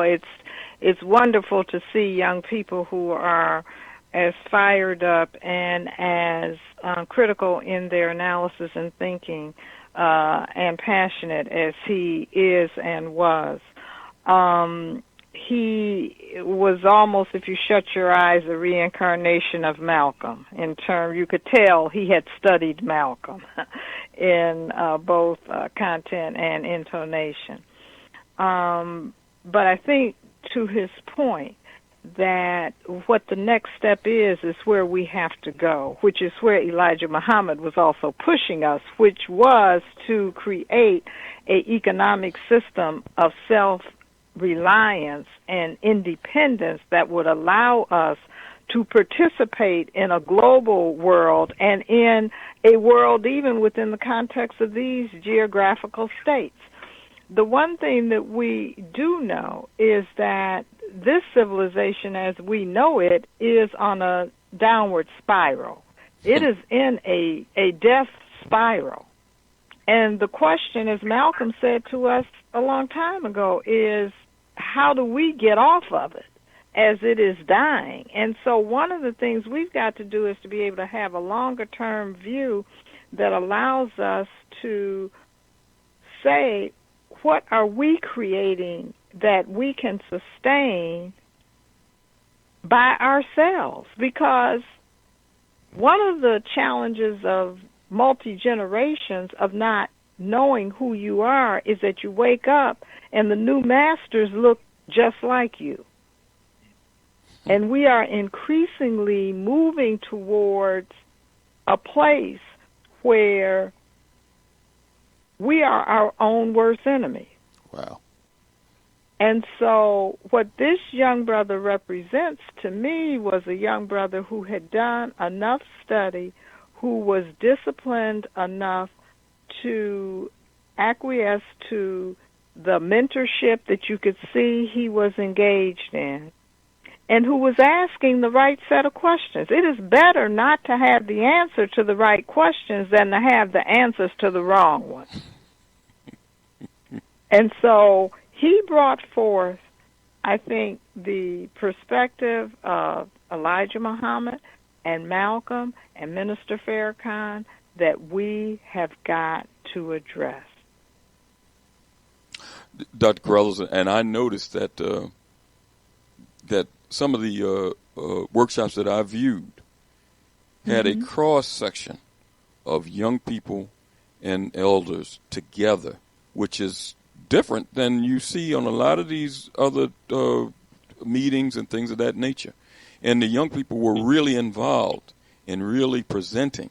So, that's why I wanted to play that segment for the listening audience, because it was a young lady up on the panel also that was almost as strong as him. But they were really involved in what was going on, and really. The young lady that was on the panel was the young lady that I was talking about, who is one of my daughters in ministry, and it was her cousin who was shot in Emmanuel. Oh, wow. Okay. Okay. All right. And I had invited her to had Ryan Daniels have her on the radio show, and he has just fallen in love with Reverend Waltrina. Okay. But we know that every generation has to find its own God.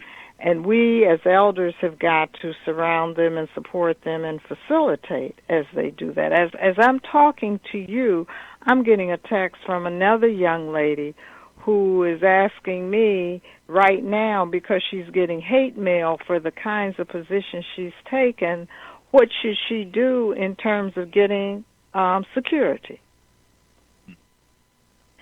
So we are in some dangerous times. Mm-hmm. And if we don't come together and create this intergenerational community that we're talking about, that you're speaking to, then we are just going to become easier and easier targets for the genocide that we confront. Dr. Carruthers, I watched the rest of the presentation of the initial statements of the Religion, Spirituality, and Liberation workshop. And Dr. Willie Wilson, at the end of his, out of Washington, D.C., at the end of his presentation, he mentioned that we need to drop these religious labels and understand and retrieve our African spirituality. And that was powerful from a man that's a Christian minister, but he's a conscious Christian minister. I'll put it that way. Talk about, in your estimation, how if our people start to look into and retrieve an African spiritual view, how it could change our whole outlook on how we not only view the Almighty, but view ourselves. Well, we can go back to Kemet. I mean, I've stood on the grounds of Kemet and seen, the books of Proverbs, okay, inscribed. So what we need to understand is that we gave the world Christianity.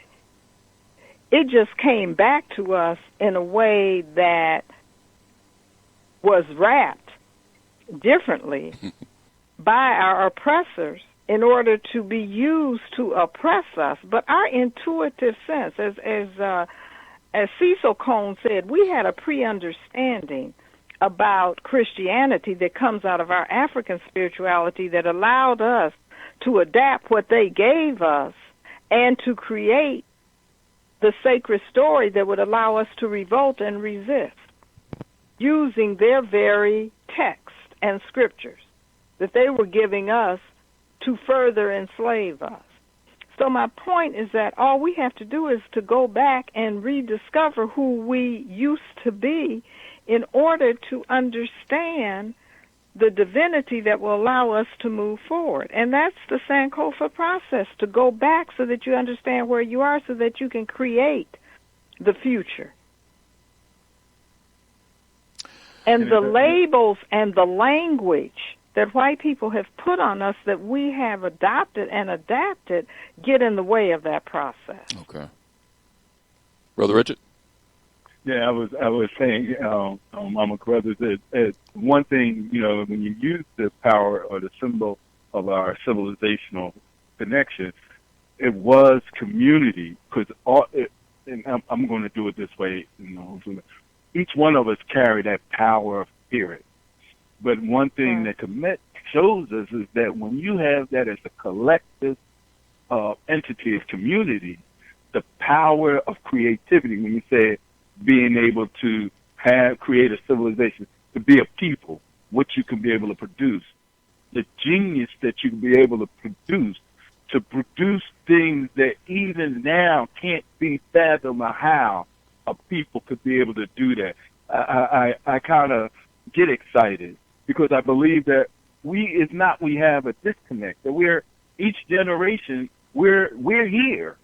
We're here. It's just a matter of knowing each other. I mean, I was really moved by what you said about the sister calling for maturity, because you heard brothers who said they're prepared, and I'm hoping they're hearing that our community, we're already here, and all we have to do is keep reconnecting, keep relearning, and keep bringing together what is necessary to deal in this hostile environment that each generation recognizes that we've learned something different. That in trying to because this hostile environment teaches us to be dehumanized. Right. And to live in the belly of God, to believe in Ma'at, means that justice is at the center of what it means to be human. How you relate to other people is the affirmation of what it means to be human. It's not about the acquisition of your wealth and the capacity to demonize and dehumanize and commodify other people, but it is, in fact, the ability to relate to another human being in the spirit of Ma'at or Ubuntu, which means I am because we are. It's the relational, it is the communal that defines our capacity to be human in the way that God would have us to be. Dr. Carruthers, I want to thank you for staying overtime with us tonight, for sharing with us. It was a pleasure having you with us this evening. And before we leave tonight, if you want to give any messages, anything that you want to share with the listening audience, the floor is yours. Well, I would only say that I think that the call that we all have right now is to understand that the work we're called to do is sacred work. And a lot of it, the Samuel DeWitt Proctor Conference is doing as sacred memory work. It is the work of going back to keep those sacred fires going, to find that strength in the spirituality of generations who have gone before, to understand the sacrifices that they have made so that we can do what we do right now in order to create the future generation who will stand on their divinity in the fullness of their humanity.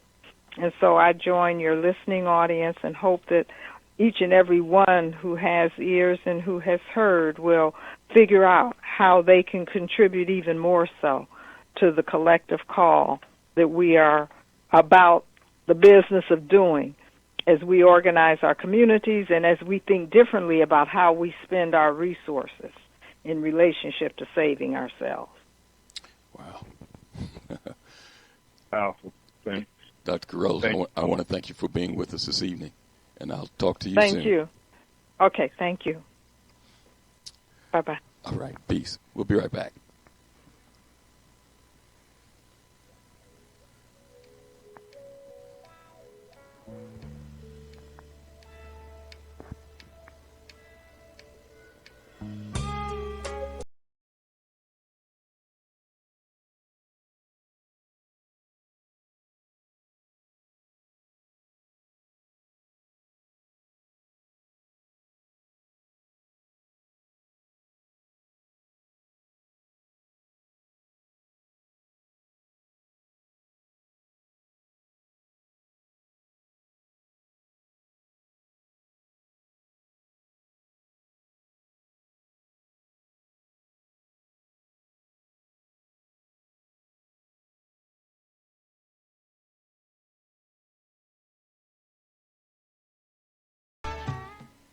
You are tuned in to the Black Talk Radio Network. For podcasts and live program scheduling, visit us on the web at blacktalkradionetwork.com.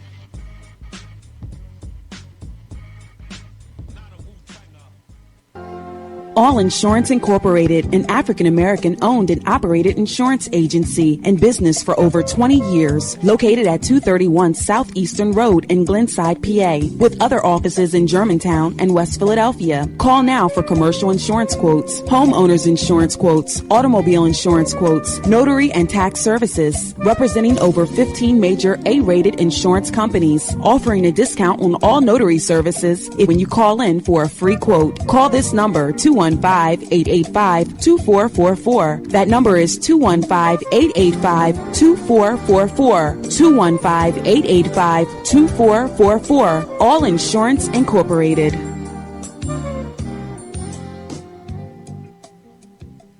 Before your roof becomes unruly, call Dooley. Dooley Brothers, specializing in shingle, rubber roofs, gutters, downspouts, and vinyl sidings. Call for your free estimate today. 215-224-3882. That's 215-224-3882. Dooley Brothers Roofing, the roofing experts you can trust. That number again, 215-224-3882.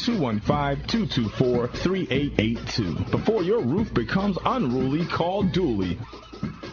Antiquity to the present, our people need to develop a new paradigm. It's time for an awakening. Sundays, 7 p.m. with your hosts, Elliot and Reggie. Mr. Moderator, our distinguished guests, brothers and sisters, our friends and our enemies.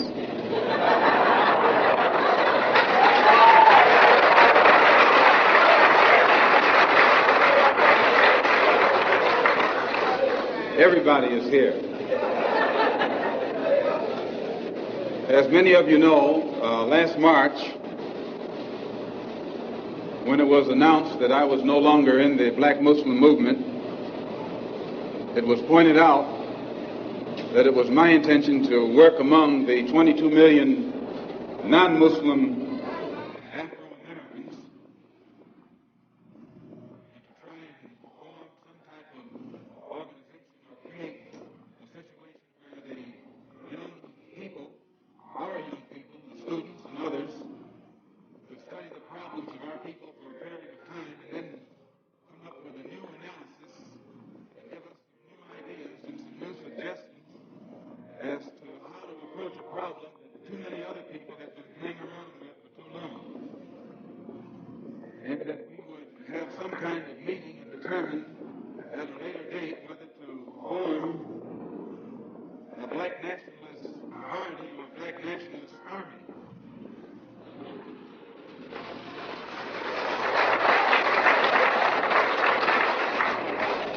There have been many of our people across the country from all walks of life who have taken it upon themselves to try and pool their ideas and to come up with some kind of solution to the problem that confronts all of our people.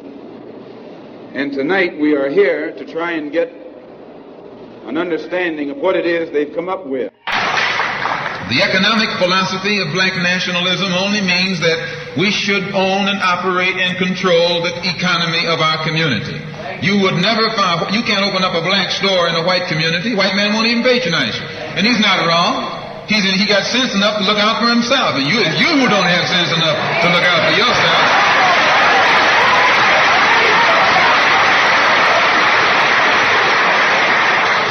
The white man is too intelligent to let someone else come and gain control of the economy of his community. But you will let anybody come in and control the economy of your community. Control the housing, control the education, control the jobs, control the businesses under the pretext that you want to integrate. No, you're out of your mind.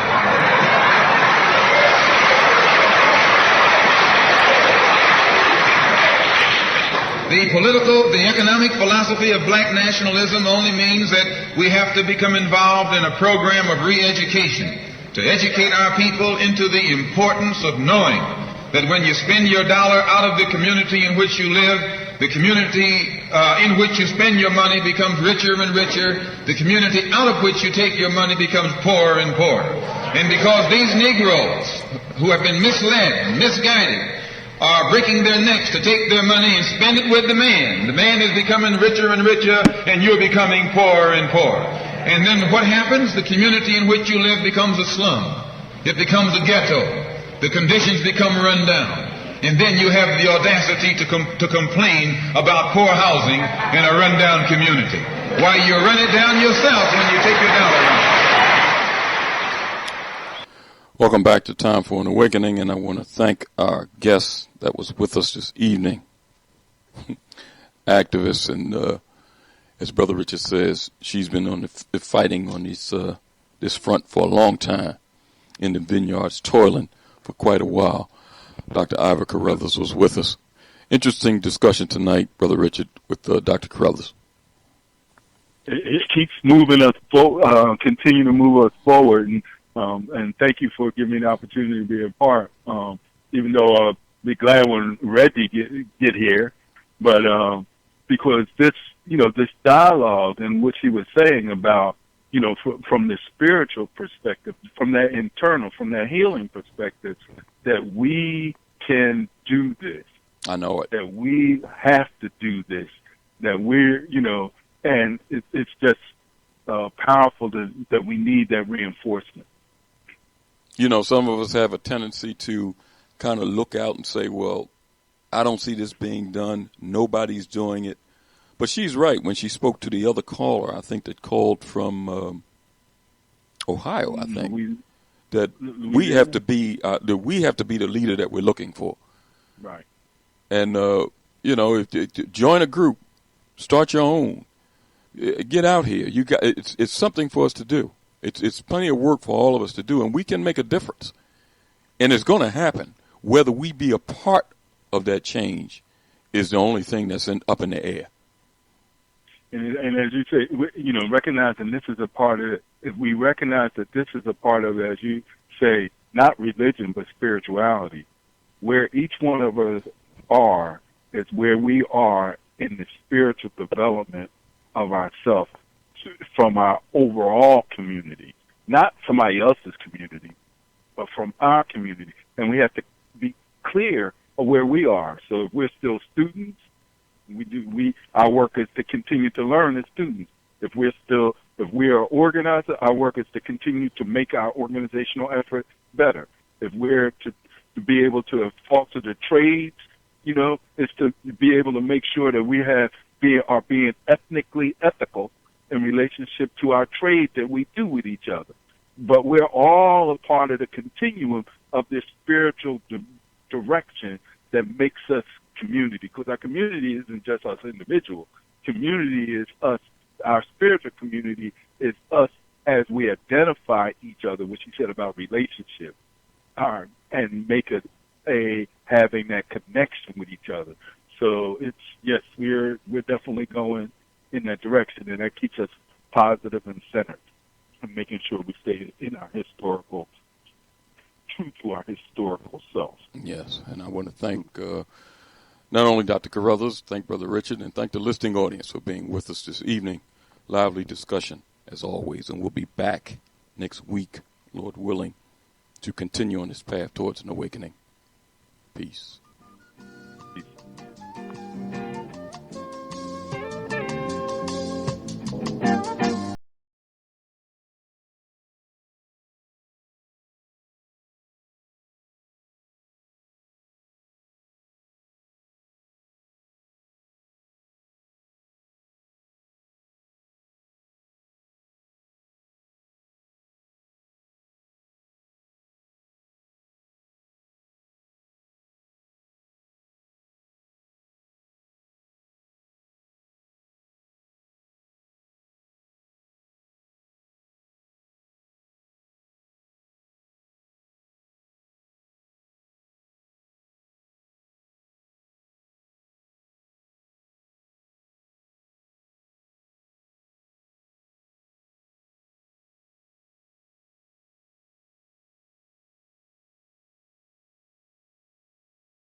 Make Black Talk Radio your choice for digital black radio. New black media for the new millennium. The work begins. It's said that P.T. Barnum, circus man and snake oil salesman, coined the phrase, "There's a sucker born every minute." It looks like pretty close to 60 million were hatched on Election Day as they pulled the lever for con man in chief Donald J. Trump, now President-elect of these United States. Regardless of the whys of this election, we all need to gird ourselves for the coming actions of his administration. He has no choice but to create an internal security force an order of magnitude greater than what already exists if he's to make good on his central promise to deport 11 million undocumented workers. And don't kid yourselves. He will try to do this or he won't be reelected. Don't let the newfound measured tones or the pious talk fool you. The hard right will be appeased. The potentates of the prison industrial complex must surely be swimming in champagne right now and selling surety bonds hand over fist to every profiteer in the land. The swell of population that'll be pouring into their immigration detention centers will fill every nook and cranny of expensive space. There's only one way to defeat a bully. Sock him right in the middle of his overinflated ego. All of us concerned with human rights and justice need to push back in every way we can for as long as we can until his sorry can is back out of that house on Pennsylvania Avenue. Everyone needs to turn out for the midterm elections in 2018 and take back both houses of Congress. And in 2020, this backwards blowhard must be repudiated with a resounding defeat. The next 4 years will be rough, but this is the battle of our lifetime. Our children, our descendants, the rest of the planet, all of them are counting on us to rectify this tragic election. Let's get to work. This is Kenneth B. Hartman, Executive Director of the Other Death Penalty Project from inside California's prison system. These commentaries are recorded by Noel Hanrahan of Prison Radio. I saw in the paper where they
Make Black Talk Radio your choice for digital black radio. New black media for the new millennium. It is grown in the forest, a maze of hostility, instilled with ability and all possibilities, as real as it can be, never sweeter than candy. Realized it was different, like they can't understand me. So, while steadily banning me from their choruses and chants, I'll create my own symphony and orchestrate a chant on the rise to victory. Tie sun up to my own leaves and rock mics viciously. Oops, not mics, but the pollen as I'm popping with the product. The stems may break me out of place, but I gotta do what it takes to create my own fate. Move the gravel as I shake it, put the meal on my plate, follow. Beautiful in every way, don't you understand? Enough to change the world we see with this very plan. But they don't know the hearts of every man, and they won't know till flowers in their hands, beautiful flowers.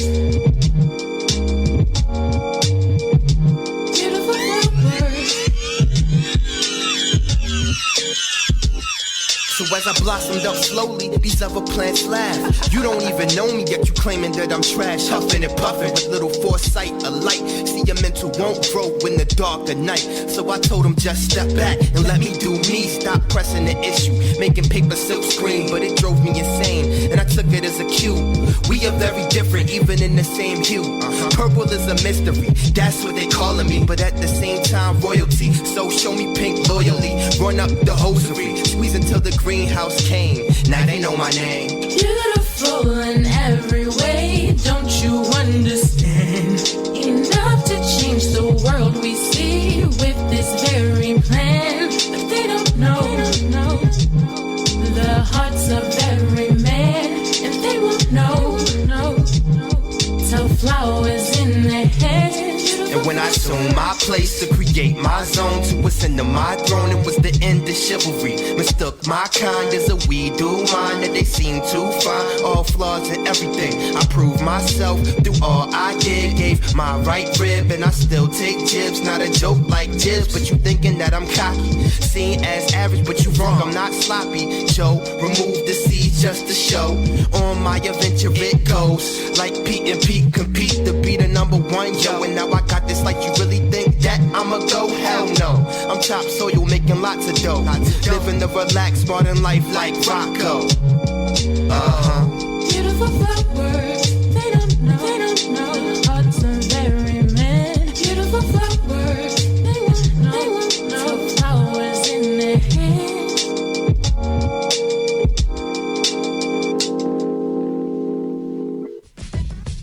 The Black Talk Radio Network is made possible in part with help from the Black Talk Media Project, a North Carolina-based nonprofit engaged in the production and distribution of independent digital black media. Find out more by going to blacktalkradionetwork.com or blacktalkmediaproject.org and look for the menu tab, Crowdfunding Black Media. Black Talk Media Project, helping to provide you with new black media for the new millennium.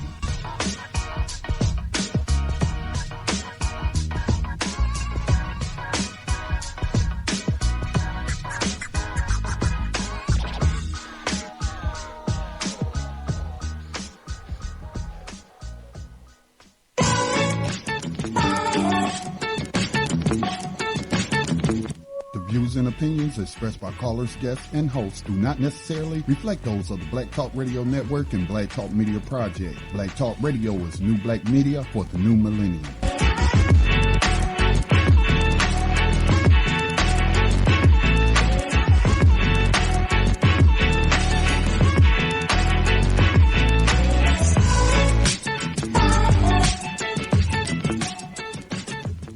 Gold dinar would have had serious consequences for the world financial system, but may also have empowered the people of Africa, something black activists say the US wants to avoid at all costs.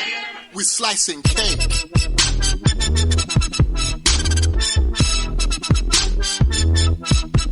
We're slicing cake.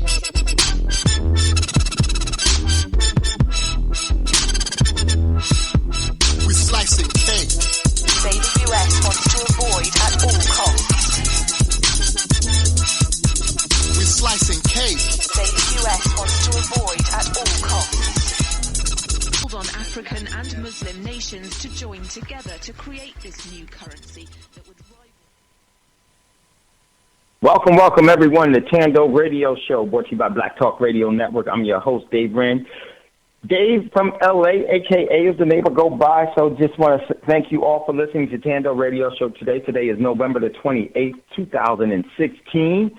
It is a Monday, and so glad I had a very long weekend, and because I don't really observe the traditional or the commercial holidays, any of them. But it was good just to get with some family and everything else. So just hopefully that you all were able to spend some time with some family and enjoy that opportunity, which we don't get to do as much as I think that we should.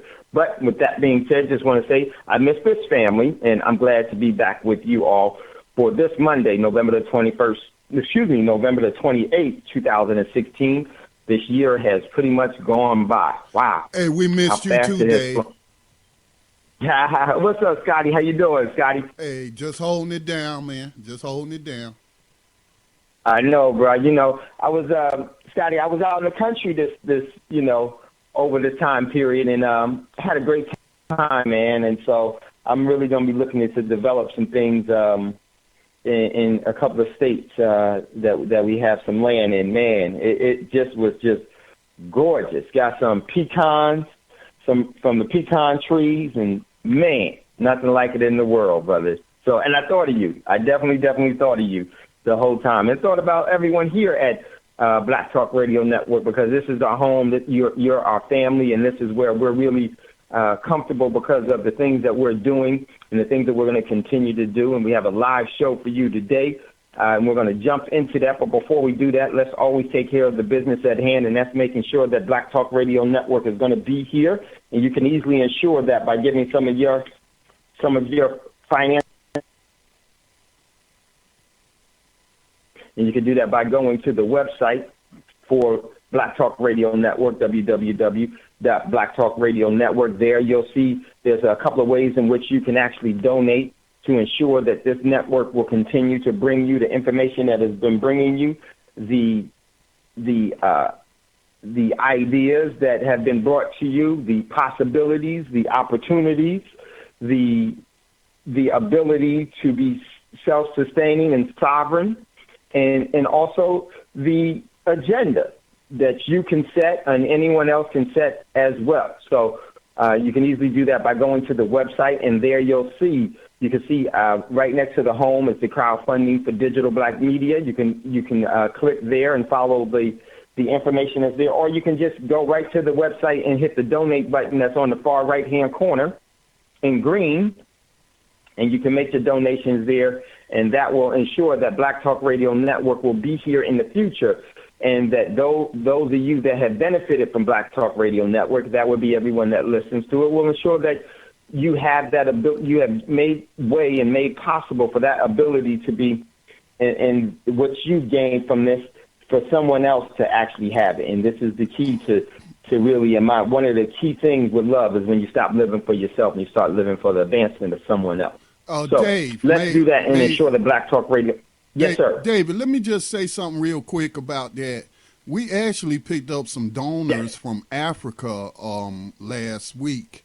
I don't know if you were able to catch the email because you were out of the country or whatnot. I don't know if you were checking your email, but I had said that I had come up with an idea to market our platform, this station, Black Talk Radio Network, to English speakers in Africa and the African diaspora. So I went to Google and I looked it up to see, which countries have the highest amount of English speakers. And we know, like in the Caribbean, a lot of them speak English because of, the European domination and what have you. So I asked people, I said, hey, if you're interested in donating to this fund, for that'll strictly be for social media outreach. I hate to give money to these people, but our agenda is much greater. And so this is the vehicle we can reach those people and direct them to Black Talk Radio Network. So we launched our first ad last week targeting Ghana.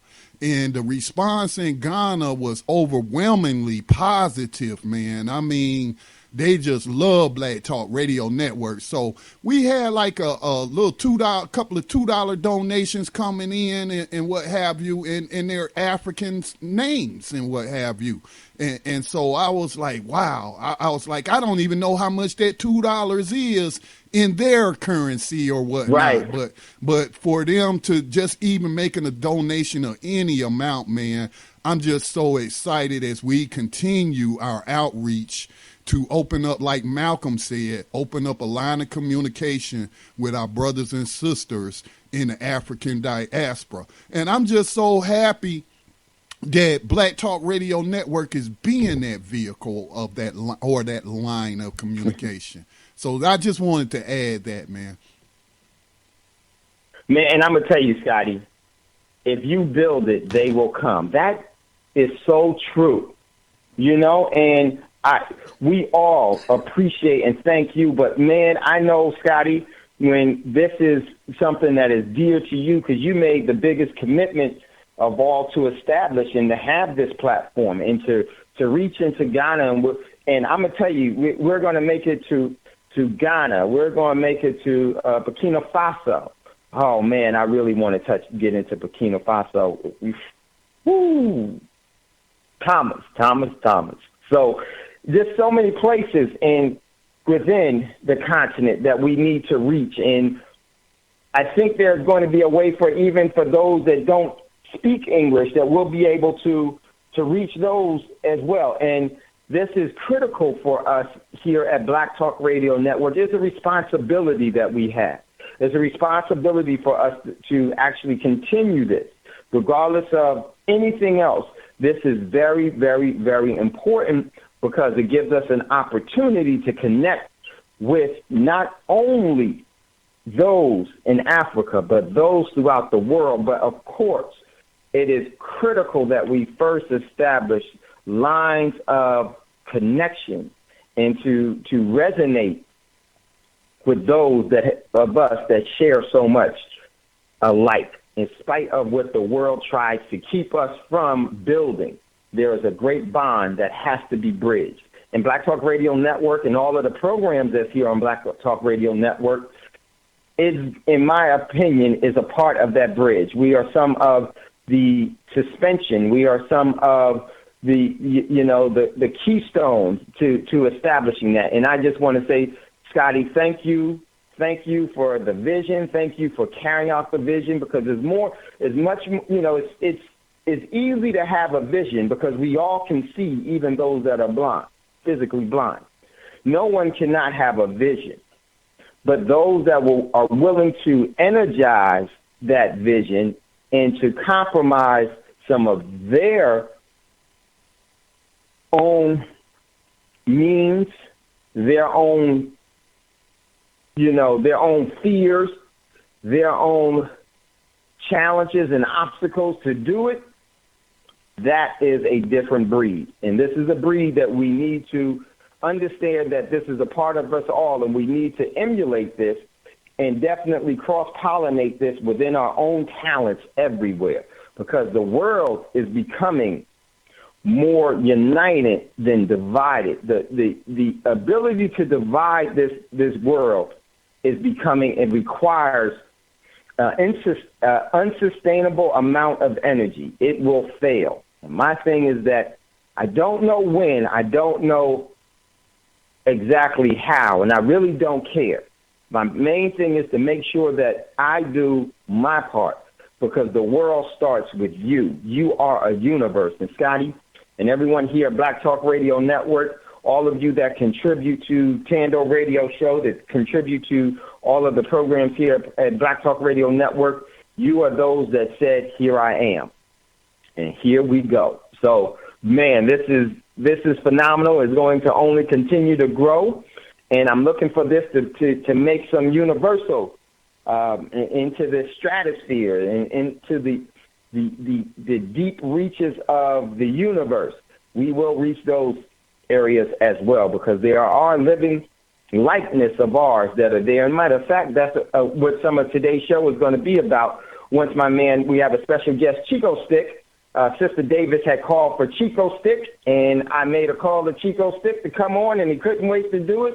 My man, my friend, my brother Chico Stick is going to be the special guest when I have that.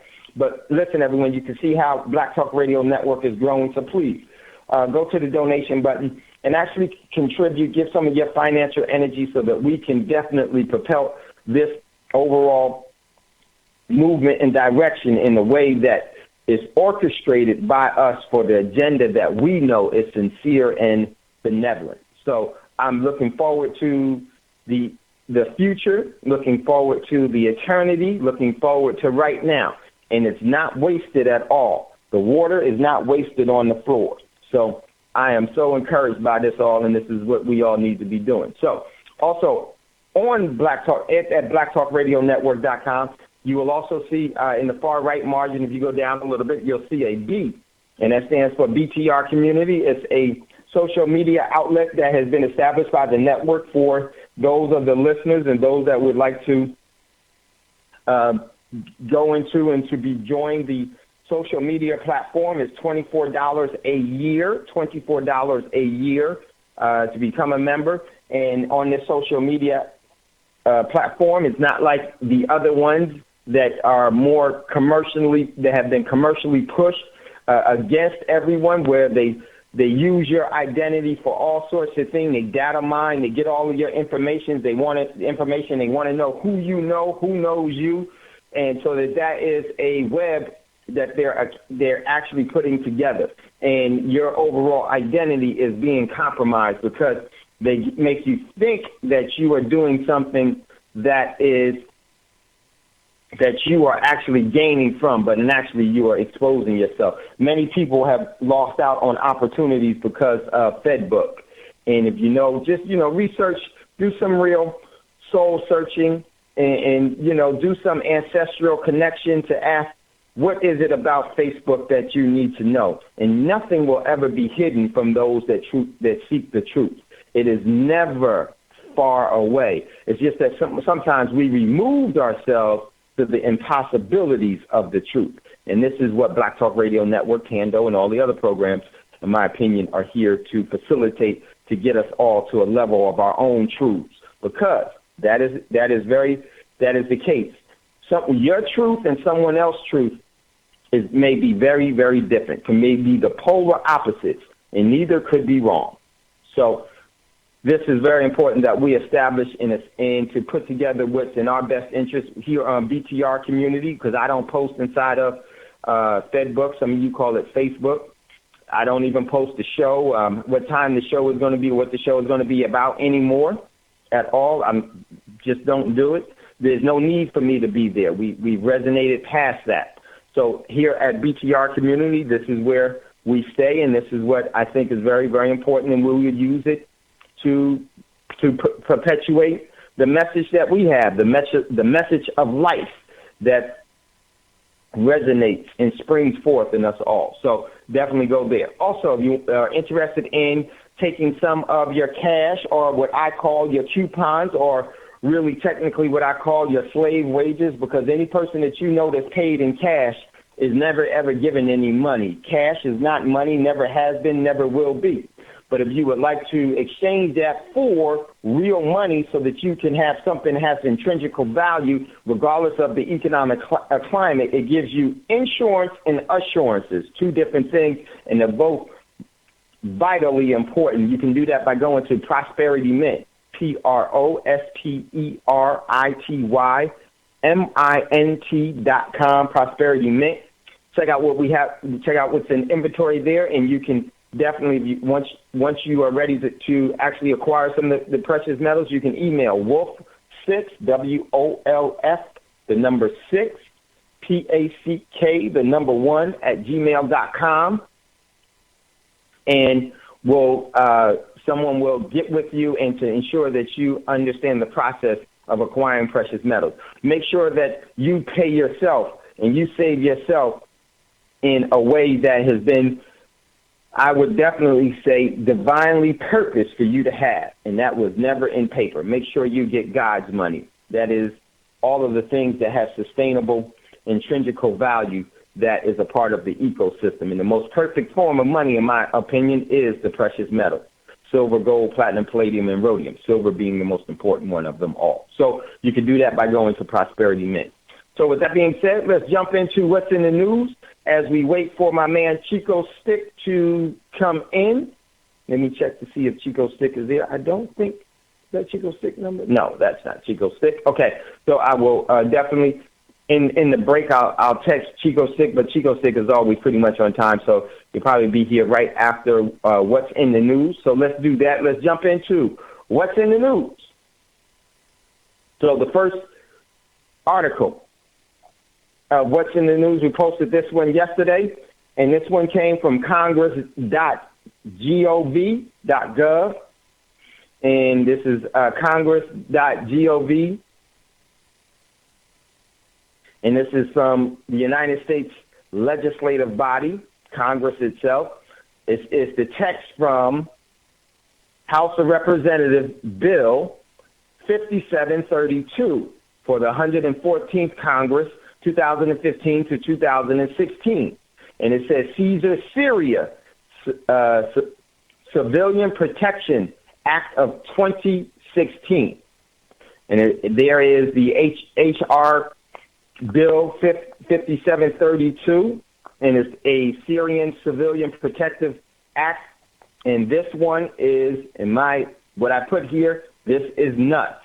Basically, on the 16th of November, while everyone here was paying attention to different things, and I knew that during these times that they like to, and I spoke about it during the selection season, I said, don't be surprised if they try to drop some draconian laws or draconian acts during this time, and lo and behold, they did. The House of Representatives had a secret session where they actually basically signed off and passed H.R. 5732, which gives a no-fly zone in Syria. And we're not going to really touch on this too much today, but this is extremely important. But we will definitely touch on this tomorrow, because today is all going to be about our special guest, Chico Stick, that will be here relatively soon. But this is something that you need to know. It's right there in front of you. And believe me, ladies and gentlemen, this has some real legs for you, your family, our community, and everything within the global spectrum of things. We are the overall movement towards what I always said was World War III will beget global nuclear war one, which the country that is AKA known as, or the corporation AKA known as the United States of America, will lose. And I will give you the reasons as we continue to look at these things at the appropriate time. But this is something that you definitely need to check out and know for yourself. This is not conspiracy theory, folks. Those that think about conspiracy theories are weak individuals that just follow the way that the lead or the leash that they have around in their neck takes them. And they sit like boo-boo, and they walk, talk, and do and repeat whatever the leader at the end of the leash decides for them to do. This is a conspiracy agenda, folks. Know the difference. Know what we're talking about when we speak about things, because words have real power. As Brother Braggs always said, watch the spells of words, and this is what they always try to get us in. So check out that.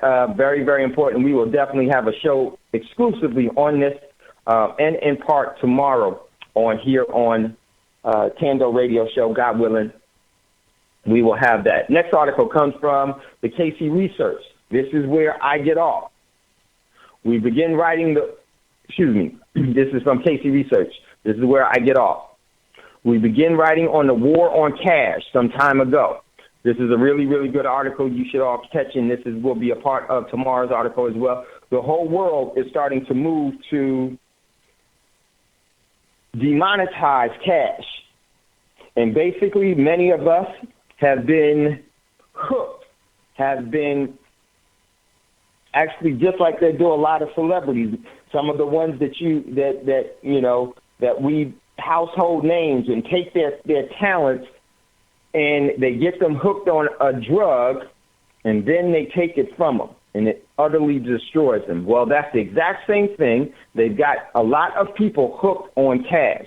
And I guess over this weekend, in the consumer aspect of it all, from not so Black Friday, because there's nothing black about that Friday. It's just I would like to say that it's just nothing more than a consumerism. Don't blame that on being black, because black is powerful, black is sincere, and black is the essence of all life. So don't blame that on black. I would say the consumerism from what they call Cyber Monday, whatever they have on Tuesday and Saturday and small, whatever, and consumerism is one of the things that is actually the syringe that brings the overall drug of currency known as cash. And most of us are so addicted to cash, and we don't even realize that That's probably one of the things that we're most addicted to, and then following that would be sugar. White sugar would probably be somewhere close to that, but nothing compares to our overall addiction to cash. And let me tell you, it is an addiction. Most people don't know it's addiction. That's because they're so addicted to it. They don't even see the logic in that at all. But it's true. And we'll continue talking about that because this is something that you need to protect yourself and wean yourself from. Next article goes hand in foot with the Congress one. This is from Free Thought Project. Media silence as the House passes resolution for Syria no-fly zone, provoke war with Russia. So, and my commentary was a capital W, capital T, and a capital F! Exclamation, exclamation, exclamation, exclamation. You know what that means. What the? So here we go. So we're going to definitely take a look at that, but kind of read up and be ready for it because I think it's very, very important. Next article came from KeepTalkingGreece.com, and I said, here's my commentary. I hope everyone sees what's happening here. This is going to be a major move against people with cash in every country based off what works there in order to steal folks' energy. That's what they're really doing. This is why cash is trash. This is why cash is nothing but a coupon, because it's used as a debt instrument to steal your overall energy. Your energy is your life. Your energy defines who you are. Your energy is you, not your face, not your hair, not your height, not your weight, but your spiritual energy weight, your spiritual energy identity. And how you resonate with that, that's who you are. And this is one way to get you to surrender that so that you look at the things that are temporary and you ignore what's eternal. So check out this. This is also about the cash crash that's going on in a bunch of countries. Switzerland. It's just so many of them that are moving now towards demonetizing their overall currency, and they're going to bring in all kinds of tricks and gadgets and gamuts to try to get you and persuade you that this is a better way, and then be awful careful of this. This is the one that they hook, especially our people, with so often. This is the fight against, this is how you stick it to the man. Huh? They trick us so many times with that. They tell you which you should be fighting for. If you know not the enemy and the tactics of the enemy, that's because you know not yourself. There is no battle that you will ever win. Very important that we know what's really going on. What's up? So this is why we have what's in the news. Next article from Sputnik News. U.S. corporation media executives turned into fascists, trying to gag alternative outlets. I've been talking about this for a while, that the overall attention right now through the so-called fake news and all this other stuff, what they're really doing is they're planting the seeds to get rid of alternative media, because alternative media has an honesty that the mainstream propaganda is a threat to the mainstream propaganda. Hey, Dave, So, if I could add real quick Yes, on sir. that, please do not take what David is saying lightly. Okay, since I've been running the Black Talk Media Project, there's been a couple of times over the years where Congress has made moves to shut down independent media. One time, one of your favorite people out there from California, I think it's Barbara Boxer or somebody, or what's the other Right. one name? I think she might have had, her family might have had some mob ties or something. Nancy Pelosi, yeah. Feinstein. Oh, yeah, Nancy Pelosi, yes. Yeah, Pelosi. And they were trying to, like, if you had a blog and you had over 500 subscribers, meaning people wanted to get an email when you make a blog post, they were going to make you register as a lobbyist in Washington, D.C., as a political lobbyist or something like that. So that failed, but they always coming up with ways to attack us. And so I'm working on a program. I seen an article come out. I bookmarked it from the Intercept. And so the Washington Post, man, which really, man, I'm not even going to share articles from the Washington Post no more. But they have been pushing this whole thing about fake news like you were just talking about. And they named Black Agenda Report among them. Wow. Yeah, man, Black Agenda Report, been around maybe a year or two longer. than Black Talk Radio Network, but I mean, I fully support. I've had on, some of the people have been on this network and they support our network, but they were specifically named as being fake news. Now, anybody who read the Black Agenda Report, know that's nonsense. You know what's up. Right. See, that's because Black Agenda brings some real things that they cause you to ask questions, because the question is more powerful than the answer. Man, and I'm not surprised. This is a ploy. And like Scotty was saying, when they wanted you to register they try to control the narrative and the agenda because that's the seat of power. This is why it's so important for you to think for yourself and to go to those that you can trust as being sincere and benevolent in nature to have exchange with, because there's never been a slave that has been ignorant to the tactics of subjugation. It's impossible. And this is what the agenda is now. Why? Because I'm going to tell you, ladies and gentlemen, in my opinion, we're going to talk about this because we got my man Chico Stick that's here. I can't wait to get to the story. And we're going to talk about this exclusively as well. There's a reason.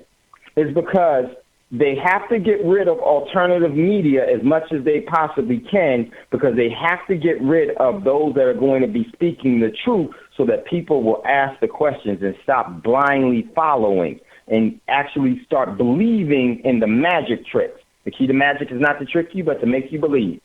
This is so important. And we are a part of, the truth.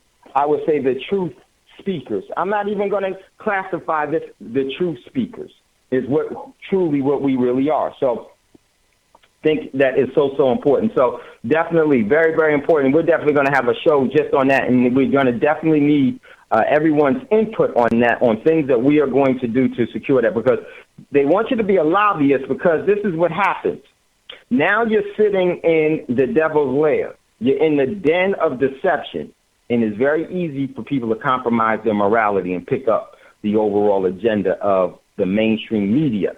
So it's a ploy that's been used and will be rehashed and cookie cut it because it worked so well before. But it needs to stop here. It doesn't, and it stops not with. I don't worry about what anybody else does. I just worry about what I'm doing and what those around me are doing, because that's the only thing that you have influence on. And look at where we're going.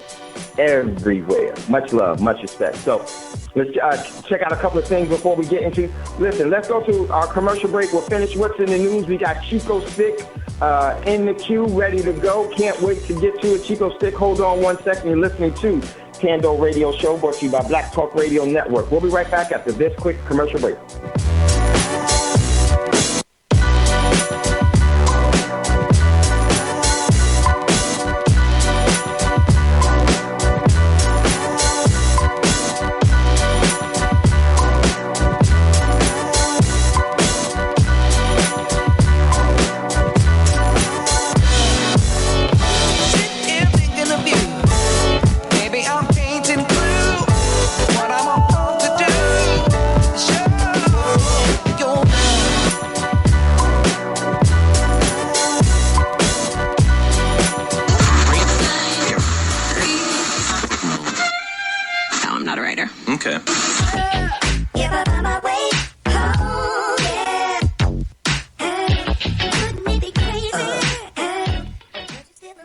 Radio since 2008, providing new black media for the masses.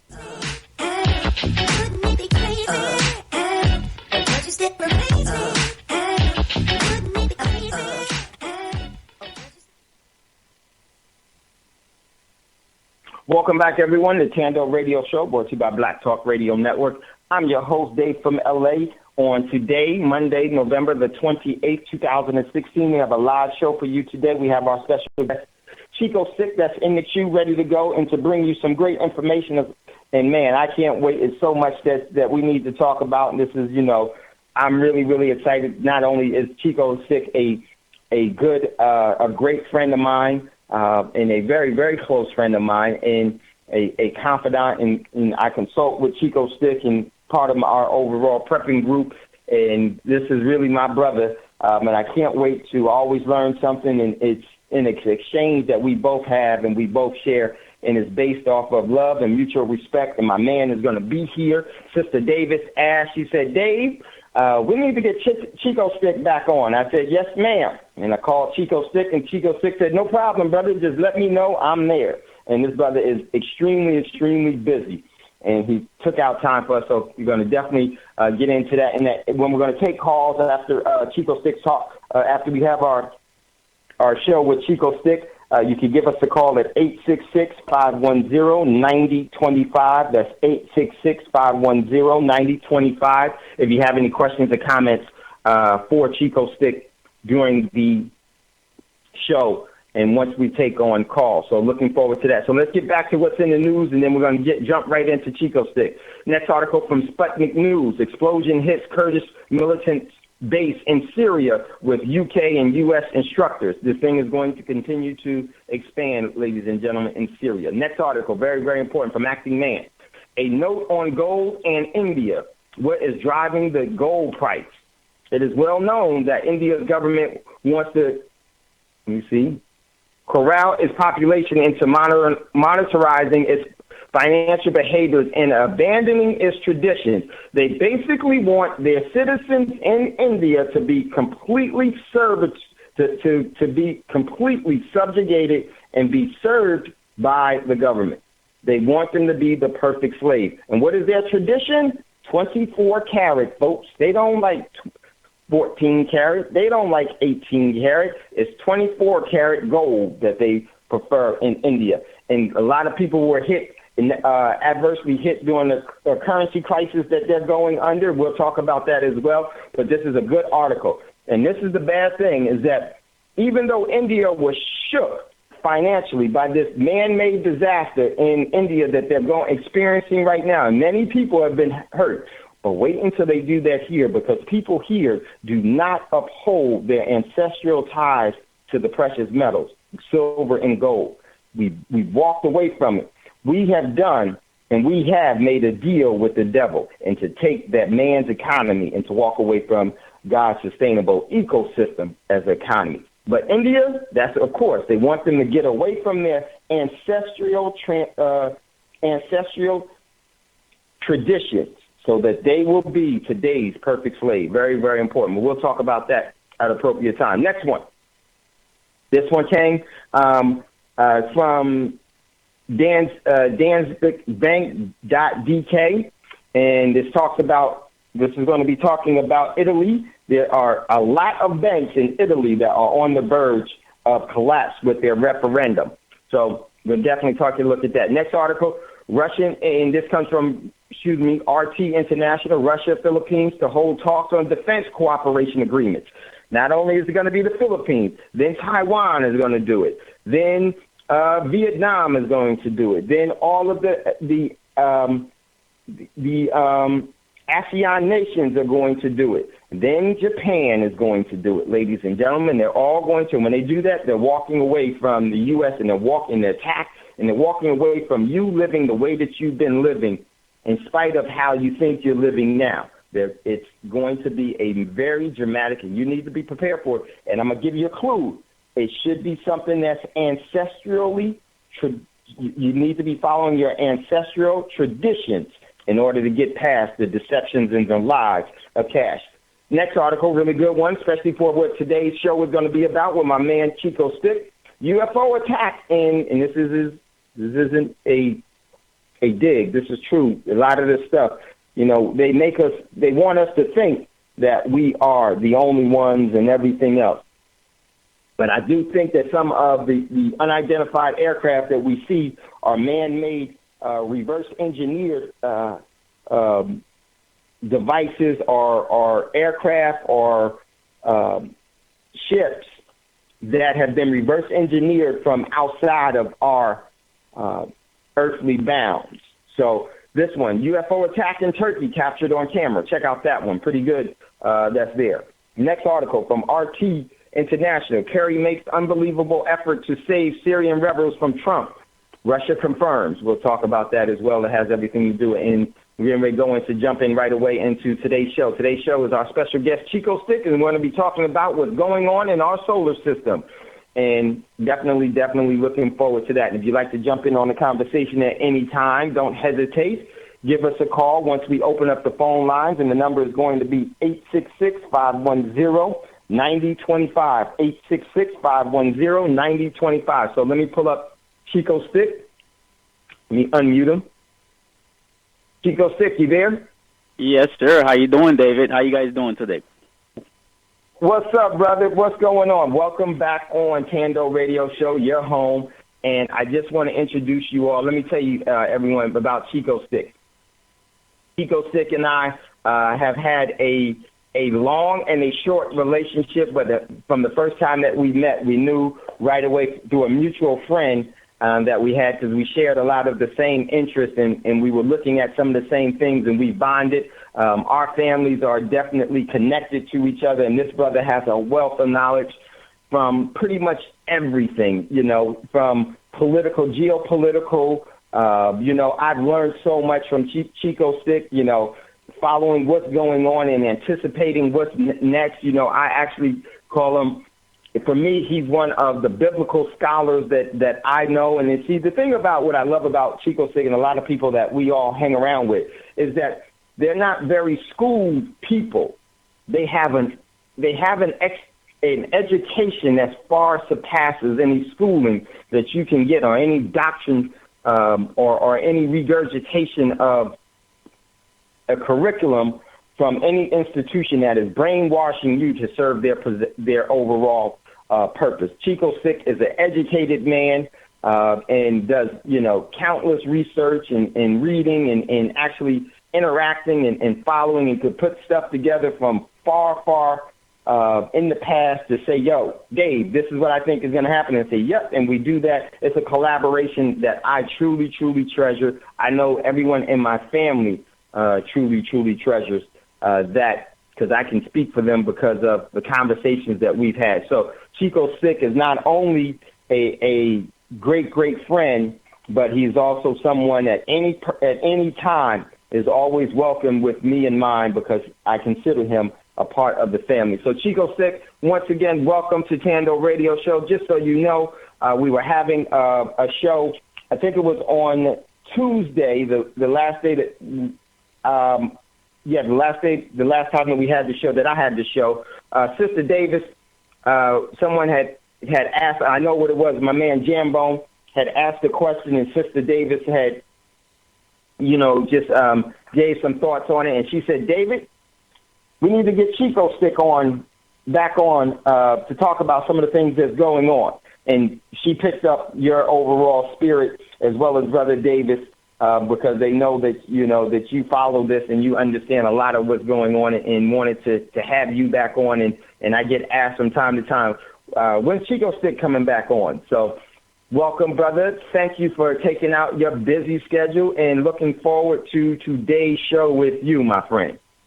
Well, thank you. I mean, I appreciate the opportunity. I thank all your listeners and Mr. and Ms. Davis. And hey, Dave, can I have a copy of that intro? Did you write that down? That's really good. I mean, I maybe I want to give a copy of that to my wife. maybe remind her. No, I'm just kidding. But this is Dave. Thanks for having me on. Your wife knows. No, I'm just kidding. Yeah. But thanks for having me on, Dave. It's been a while. And I see that you were telling me before the show that I guess that you want to discuss. I know there's a lot of stuff that's going on, that NASA's been finding, not really talking about. Then they sort of kind of find it, but it's one of those disclosure things that they do, which they're so famous for.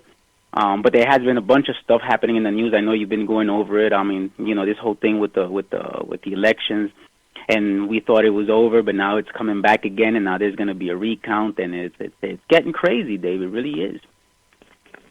Yeah. Well, what's so funny, Chico Stick? I remember back in 2014, we were hanging out, and we didn't know exactly how things were going to work out to the exact T, but forming and they're shaping exactly what we knew the overall landscape would be. And you're absolutely right. And here on Tando, Chico said, we talk about pretty much any and everything. And so I don't try to follow a script. So we probably, from time to time, will go off script, which I think is perfectly healthy and necessary.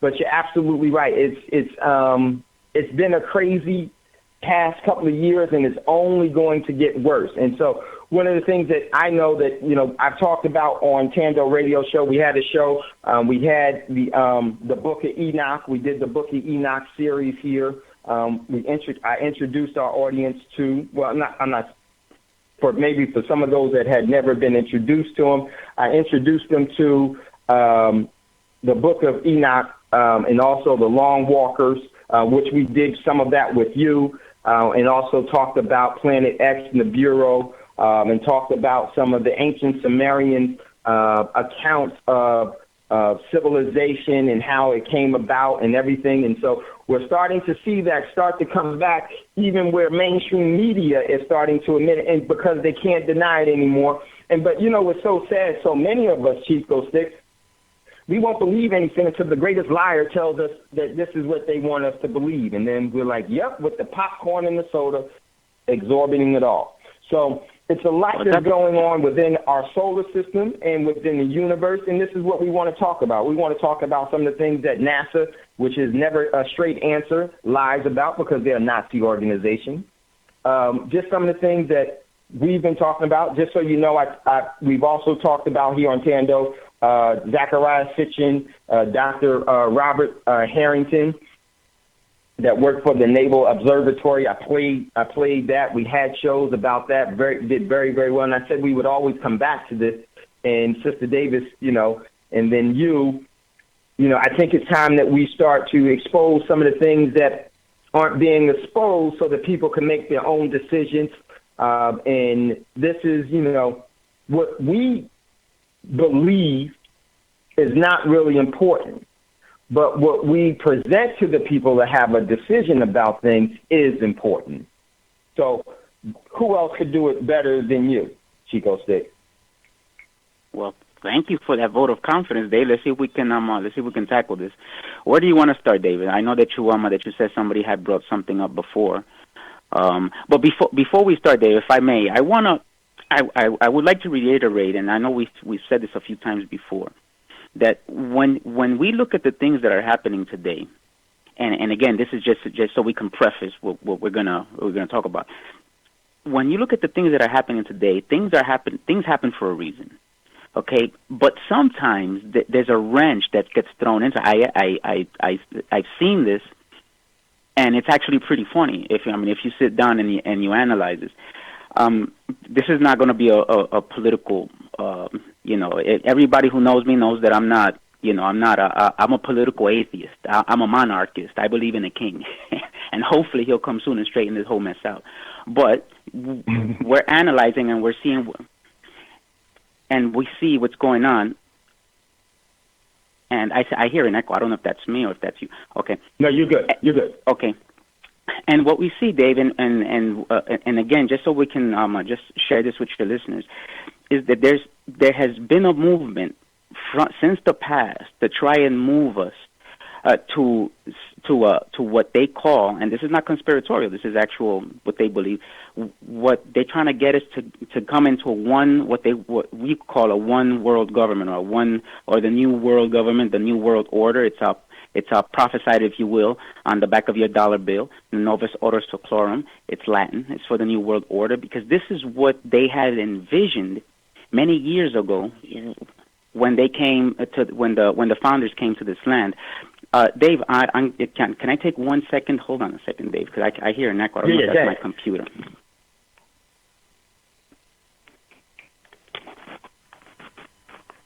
As always, Chico Sticks brings the noise. Yeah, go ahead, Chico. Yeah, I'm sorry. That was my computer. It was bringing an echo. No, you're good. And so what happens is that because they're bringing us to this one world order, there's certain agendas that have to be fulfilled. Most of them are actually done behind the scenes. And we have to understand, particularly us, the Hispanics, and also the blacks, we have to understand that most of the time we're played like fools. That's number one. Okay, because they never tell us the actual truth behind the things that are being done. There's a lot of agendas, a lot of things that are being signed under executive orders by all presidents. This has nothing to do with Republicans or Democrats and all of that. There's a lot of things behind the scenes. It's like some of the stuff we're going to discuss later tonight, with the NASA and the things happening in space that they don't tell us. But particularly, there's other things, different executive orders that have been put in place in order so that when things happen in the future, they can always go back and say, hey, this is law. This is already here. For example, I know that we've discussed in the past, there's the executive order where it speaks of how if there's an emergency, for example, this was signed under this president. If there's an emergency, the government is allowed to take farmland away from the farmers, and use it, for whatever purpose they deem necessary. Okay, there's a lot of different things. The executive order that speaks that FEMA will take over. It will be the continuity of government. They will take over, and they'll get and whoever is the president or whatever, they basically get bumped to second place. FEMA takes over. So you got to look at these things and why they're putting these things in place. The issue that we're having today, because I don't want to go too deep into that, but the issue that we're having today was this last election. This last election was really a circus. This last election kind of threw a wrench into this one world government plan, because we see that this person who was Mr. Trump, who now that he was elected, he doesn't go along with any of this. So that's a big problem. Now, the reason why I bring this up is because we have to understand that if he's not going along with the program, okay, like Putin's not going along with the program either, and neither are the Chinese going along with the program, this presents a problem to the globalists. Because it presents a problem to these globalists, to these people, the hidden hand, if you will, it may very well be, David, that something may happen, and you and I, we discussed this. Something, because they have their plans, and they were thinking that their plans were going along, okay, we got 8 years, and then we're going to do another 8 years, and we're going to keep moving along, okay, with puppets. So now we have to look very carefully. This is something that I hadn't thought to analyze because I didn't think it would happen. Just like many people never thought that this man would be elected president. Now, what do you do with this guy? A lot of people say he's a clown, he doesn't go along with the program. What do you do with him? It's very interesting, Dave, because, and again, I'm not trying to lean political. I just want to preface what we're going to talk about because you're perfect. It'll all tie in. How do you corrupt a man? And that's one of the things that I've spoken about for many years. Actually, since I was a child, since I was probably 14 or 15 years old, I've wondered to myself, how do you corrupt a man? And when I say man, I'm including women, obviously the human race. How do you corrupt a man? And there's some pastors who discuss it a different way. Some people, you analyze the scripture and you may see it the same way I do. But the way I've always seen it is that you can corrupt man in 5 different ways. There's only 5 ways, and then there might be a subcategory to these categories that I'll mention. 1 is money. 2 is fame. 3 is power. 4 is beauty, which mainly goes towards women. And 5th will be the desires of the flesh, which you'll have your drugs and alcohol and, your what the scriptures call fornication or adultery and those kind of things where you indulge yourself in, in what your body wants. Those are the 5 ways that you can't corrupt somebody outside of those things, right? It always goes to money. So now you've got this person who's been elected, and we all know, listen, we have to understand that not all of them, but that the higher ups in government everywhere around the world, not just here, the higher ups in government are all bought and paid for. Maybe not initially. Maybe everybody goes in thinking, hey, I'm going to make a difference for my community. But once they get in there, they all start to understand how this works. And for all of you, maybe there's some of you out there. I'm going to say it. I'm going to say it, Chico Stick. They're all bought and paid for. All of them. Go ahead. Okay, brother. It may very well be. Now, some of you may remember that old Eddie Murphy movie, The Distinguished Gentleman. if you guys remember that movie, if you haven't, I suggest you guys actually, find it on, Netflix or, on the internet somewhere. But if you remember that, the way it happened is like they would tell him, I said, listen, if you vote yes for this, you're going to get money from these people for your coffers, for your campaign. If you vote no, then you'll get money from the other people. You see? And that's how people rich. That's how people start to become. You wonder to yourself, how is it that somebody goes in, they have $16 in their bank account. They do 4 years as a congressperson, making $160,000, $140,000 a year. But yet at the end of 4 years, they're multimillionaires. How does this happen? You see? So now going back to this man, how do you corrupt him now? Okay, so do you offer him money? Hey, listen, I'm going to give you $2 million if you vote this way. I said, it's $2 million if you vote this way. I said, it's $2 million. So he carries that around as chump change in his pocket. So how do you corrupt him? Oh, I'm going to give you $5 million. I'm going to give you $10 million. The man's a multi-billionaire. So, okay, so how do you corrupt him now? Okay, well, we're going to offer you fame. No, been there, done that. He has all the fame he wants. You see? Now, okay, well, we're going to offer you power. Well, the man's very powerful. He was powerful. He's a multi-billionaire. Now he has power because he's already the president. You can't offer him any more power than that. Beauty? He's 71 years old. I mean, I know he likes to look good. He's all orangey. But, what do you, how do you corrupt this man? And usually that goes for women. I mean, there's some guys who put too much emphasis in that, but he can't be corrupted that way. And as far as the fleshly desires, we know that he doesn't drink, he doesn't do drugs, and he used to be a playboy. Back in the day, he was, obviously we all heard the comments. We heard what he liked to do and stuff like that. But he's 71 years old. What do you do? I mean, we don't even know if he's still working. I mean, yeah, he had a boy 10 years ago. But you know what I mean? But it doesn't seem like seem that in this stage in life that's you can take a man that age and say, okay, hey, listen, have women and all the women you want. It doesn't, you know what I mean? It doesn't really. So how do you corrupt them? Now that's going to be a problem because it may very well be, David. Now go back to the beginning. Hold on, Chico. Is your computer? Are you still by your computer? Because we are getting some of that feedback. I can. Maybe it's my wife. I'm not hearing any feedback. You all sound fine on my end. Okay, you're good. Go ahead, Chico Stick. It might be me. Go ahead, Chico Stick. Sorry about that. Yeah, I'm not on my. I don't know. You're good, Chico. Scotty said that you're good. No, you're good. So I'm perfect. I just wanted to make sure you're good. Go ahead. Yeah, it might just be my phone line. But no, okay. I think it's me. Go ahead. But any which way, and so what happens is now you take it. Now we go back to the beginning, and then you ask yourself, if these globalists were planning something, we're going, we're taking these steps toward what they want to do.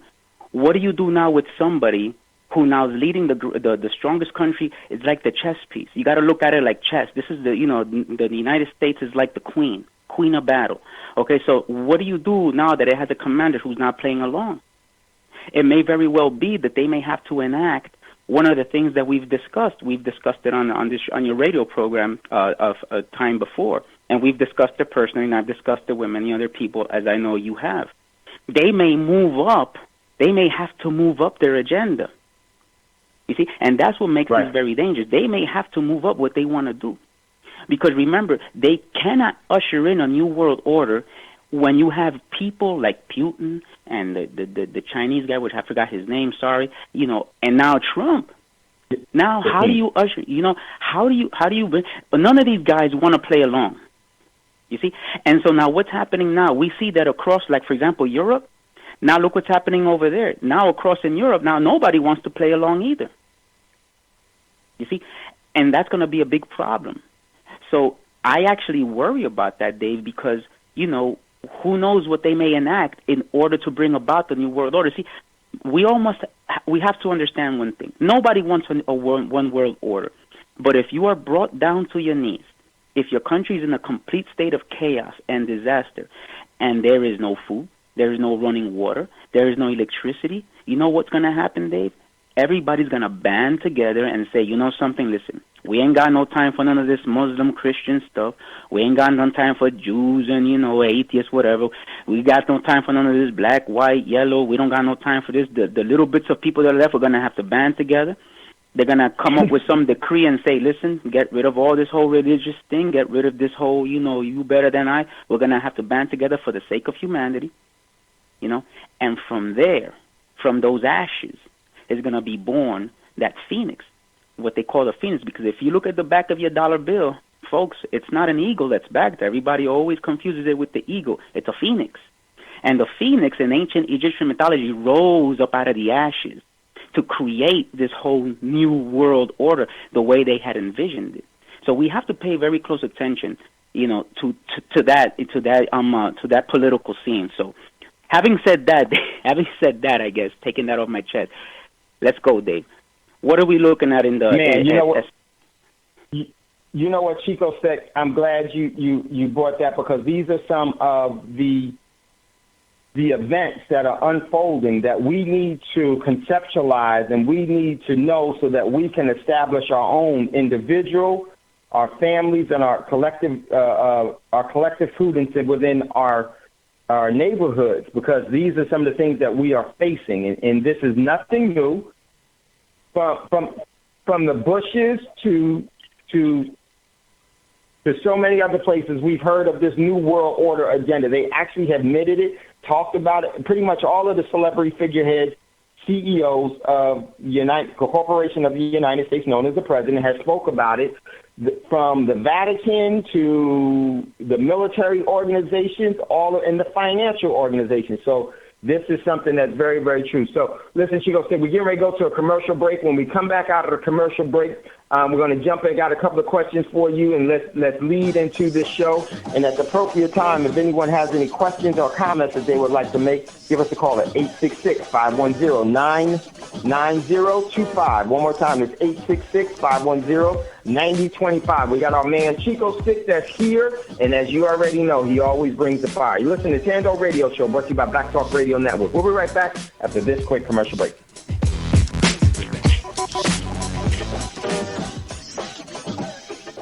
The Black Talk Media Project funds the use of new media technology in efforts to restore independent black voices to the myriad of issues affecting Afro-descendant people all over the planet. If media can control the minds of the masses, as Malcolm X once said, then you must ask yourself, who is in control of the media targeting the masses of black people today? Help bring back independence, self-determination, and respect for black culture in the production of global media by joining the effort to crowdfund new black media for the new millennium. Visit blacktalkmediaproject.org for more information on how you can invest in public black radio for the masses.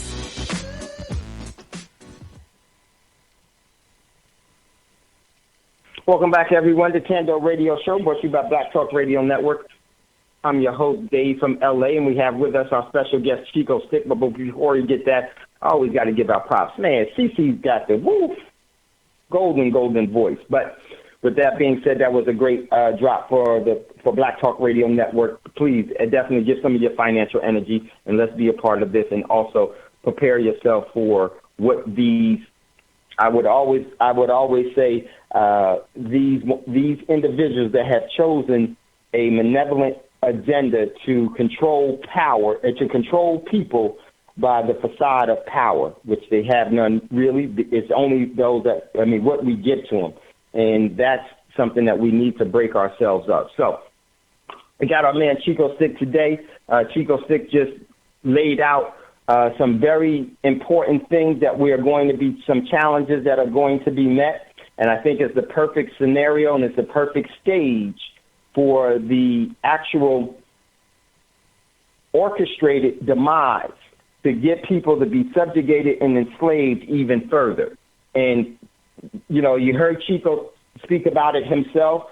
If you hear, some of these things that I have talked about, and this is some of the conversations that Chico Stick and I have, he'll bounce off ideas, I'll bounce off ideas, and this is what is so important, because I always learn something from Chico Stick, and I always hope to offer him something, which I know we do, and this is very, very important, because we need to really start asking the right questions to get us going in the right direction. So Chico Stick is here. Chico Stick, what I want to do now is that we see a lot of things that's going on in the universe, in our solar system and in the universe. I mean, when was the last time, Chico Stick, you and I have been following the earthquakes together for years.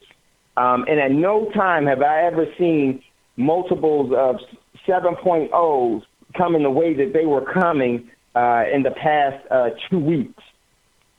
Now, some of it could be from, HARP or different things, but I also think that there could be a celestial tie to it all. And this is what I really want to focus on today. I want to talk about Planet X or Nibiru, also the Long Walkers, and just to give our audience some of your views on what you've studied and researched from the different ancient societies that, when you really look at them, is that they pretty much give you a synopsis of the future because they've already written from the past. And I think it sometimes is very, very important. I think in between that, we have to be able to sift through and dissect what is deception and what is truth.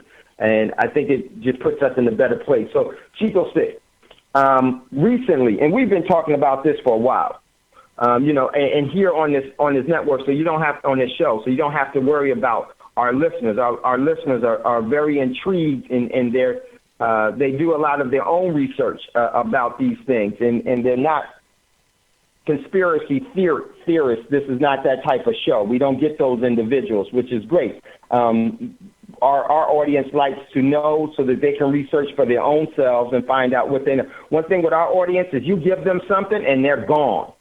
They'll go and research and do, what they want to do with it that resonates with them, which is so important. So now with this Planet X, it's been talked about for a very, very long time.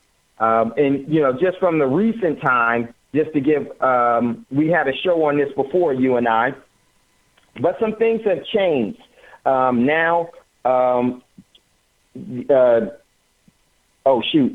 University of California, the Professor Brown has actually said that they found, and it came out in different ways, like you said, disclosure, non-disclosure, disclosure, and everything else. They hide it. They talk about it in their live broadcasts. They'll say some things, then they'll try to retract it to deceive, and that's where the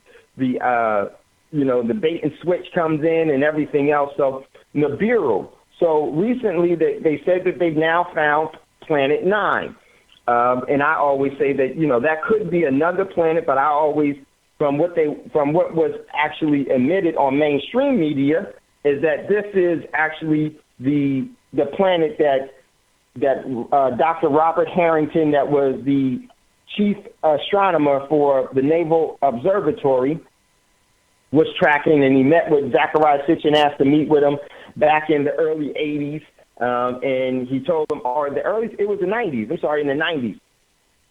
And he told him that he's found it, he knows where it is. And then after that interview, Dr. Harrington actually died of a mysterious cancer that his wife said he was completely healthy, but we all know what it was all about because he was disclosing things that was meant to be hidden. So Chico said, Planet X, what is the importance of it? What is it? Why is it important? And just from what have you learned about it in your overall historical studies from the different ancient cultures of the past? Okay, thanks. Okay, Planet X. I know most of us, have heard about it. Planet X is only titled X because the X is the Roman numeral for 10. So that's when Pluto was still a planet. Now Pluto's not a planet. It got demoted anymore. It got demoted. So now it's Planet 9. From my understanding, now they're actually naming it. Chico, and that's so. That's so powerful because this is how the system works. What they do is they purposely knew that they were going to demote Pluto, right? So that people wouldn't go to X. Mm-hmm. Right, so that they wouldn't say that. So I just wanted to throw that in. I'm sorry, hopefully I didn't throw you off track. That was the design plan, folks. You're absolutely right. So now it's not Planet X. Everybody, what are you talking about? But now it's Planet 9. Some people actually say it's Proxima B. That's the new thing now. They actually announced it you can go to space.com or whatever. You see the articles there. National Geographic actually National Geographic actually came out with an article also where they say that they have discovered. This is very interesting. And this is a direct quote from their site. It says, recently there was an exciting discovery that the very nearest star to us, a red dwarf, has got a planet called Proxima b. And so they're saying that Proxima b is the likely candidate. It has water. It has all these things. It's just 1.3 times bigger than the Earth. So it's just like, hey, it's another Earth, and it's right outside of our, solar system. We're just right outside the solar system, which, it's far, but it's actually very near. Planet X also, there's a lot of people that say, well, Planet X doesn't exist. Well, how do you know Planet X exists? The way they found Planet X, which is actually not new, they actually found it, what is it, Dave, 1938 it was that they first, they actually put an article in the paper. Yeah. And that was the very first time. It's actually because, the way they discover planets is they look at the atmosphere, the reverberations, they call it. There's like a tug of war happening with a planet. So they're looking at it through a telescope, and they're seeing that it's something's tugging at it. And that's the way they've discovered planets through history. And so now they know that something's been tugging, way out there, to Pluto. Something's tugging at Neptune. So something's tugging at Uranus. And so, what is it? And whatever's tugging on all those has to be big enough to be able to move all of them. And so that's how they know, by, deductive reasoning and by the way that they've, always discovered planets, that there's got to be something out there. Now the question is, what is out there? Now this is when we go to our ancient sources, which is unfortunate because a lot of people today, unfortunately, we're all wrapped up in our, we're so educated. I graduated from Harvard, and Yale, and I don't believe in these things. And, we're walking around with our 30 ounces, Starbucks coffee, thinking we're all of that, and that the ancients knew nothing, that there were a bunch of people sitting around a fire, in a cave and, thinking up of all these stories. But the actuality is that if we go into the ancient Sumerian culture, which the Sumerians were the at least according to what they want to admit, the most ancient civilization on Earth, the Sumerians gave us, our timetables. They're the ones that, said there's 24 hours in a day. They gave us the 60 minutes in an hour. They gave us the 60 seconds in a minute. And we've kept that all these thousands of years. That's all been ours, We also know the famous paintings. For those of you who don't know, not the paintings, but the etchings in the cuneiform tablets. Oh. Yeah, in the stones. We have seen, and there's many of these. There's something like 24,000 of these Sumerian tablets. And the most startling are the ones that depict the solar system behind some of these guys standing, and it shows the 10th planet. But even more interesting is what they wrote about it. And what they wrote about it was that there's this planet. Yeah, it's right there, right where we're saying today that, hey, there's something out there, right where we're at slowly starting to admit. NASA's starting to admit, National Geographic is starting to go with it also, that there's some, right where the ancients said it was, hey, there it is, there's a planet there. And they have in these tablets, they've spoken about how, this planet comes around every the running number is 3,600 years. Every 3,600 years it comes around, and every time it comes around, this particular planet, just so we understand, it's not the planet itself. It's actually its own solar system. There's a great video. It's narrated by the late James Earl Jones. Very good video. It's called the Great Year. And it'll show you, and it's actually very good, and it shows you what a lot of the scientists believe today, that most solar systems are actually binary solar systems, meaning that there's actually two suns. But one of them sort of kind of like doesn't light, again, using layman's terms, sort of like the sun doesn't really kick in, or maybe it did at one time, but then it kind of like fizzled out. And so you can't really see it with the naked eye. You would need infrared in order to pick up the little bit of heat that's left on it. And so that becomes a red dwarf. Okay, now this red dwarf that's out there, okay, has its own planets, just like we have our own planets here with our sun. Now, one of the planets that belong to this red dwarf is what we call Nibiru. Okay, now because Nibiru's swinging way around it, around that one, right? And then when that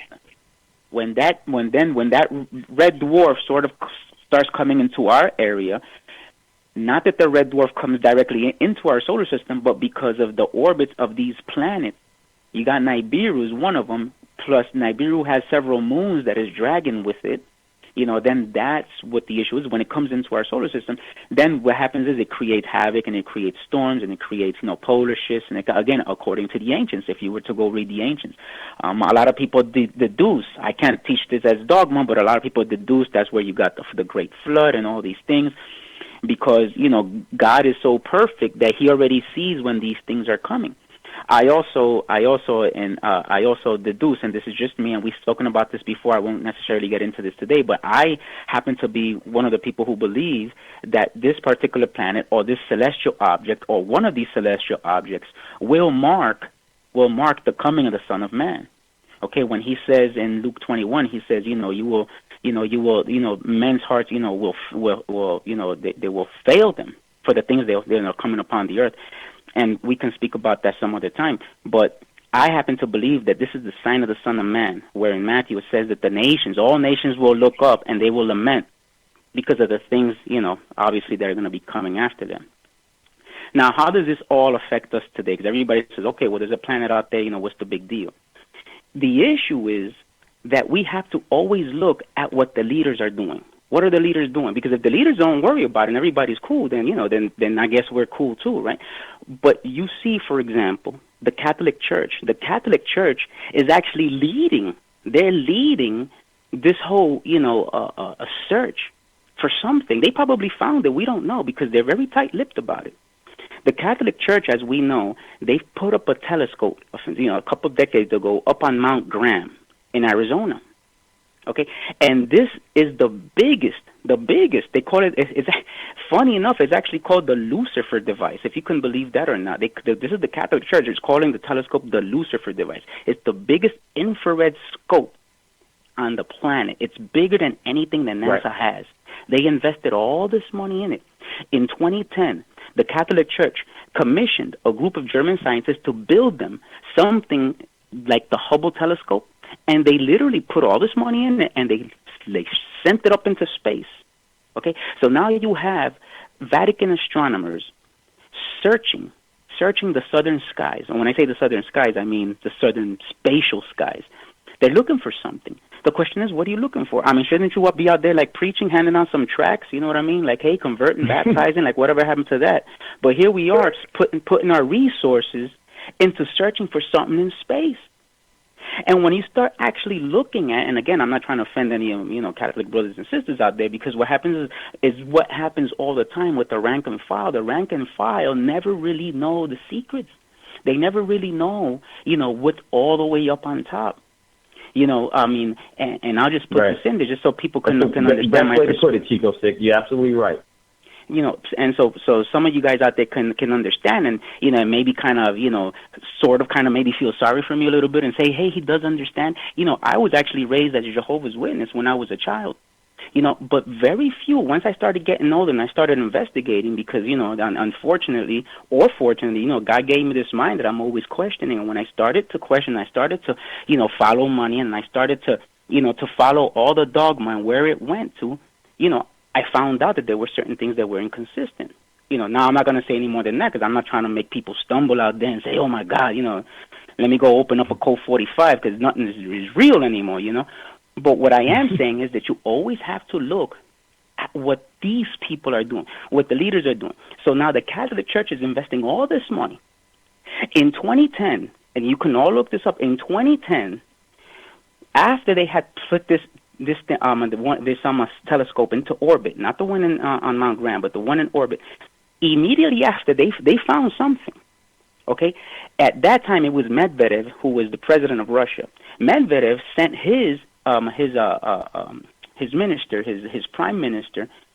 It wasn't Putin. Who was the military? I forgot his name. It was the military guy. They sent them over. And he had a meeting. This is according to this.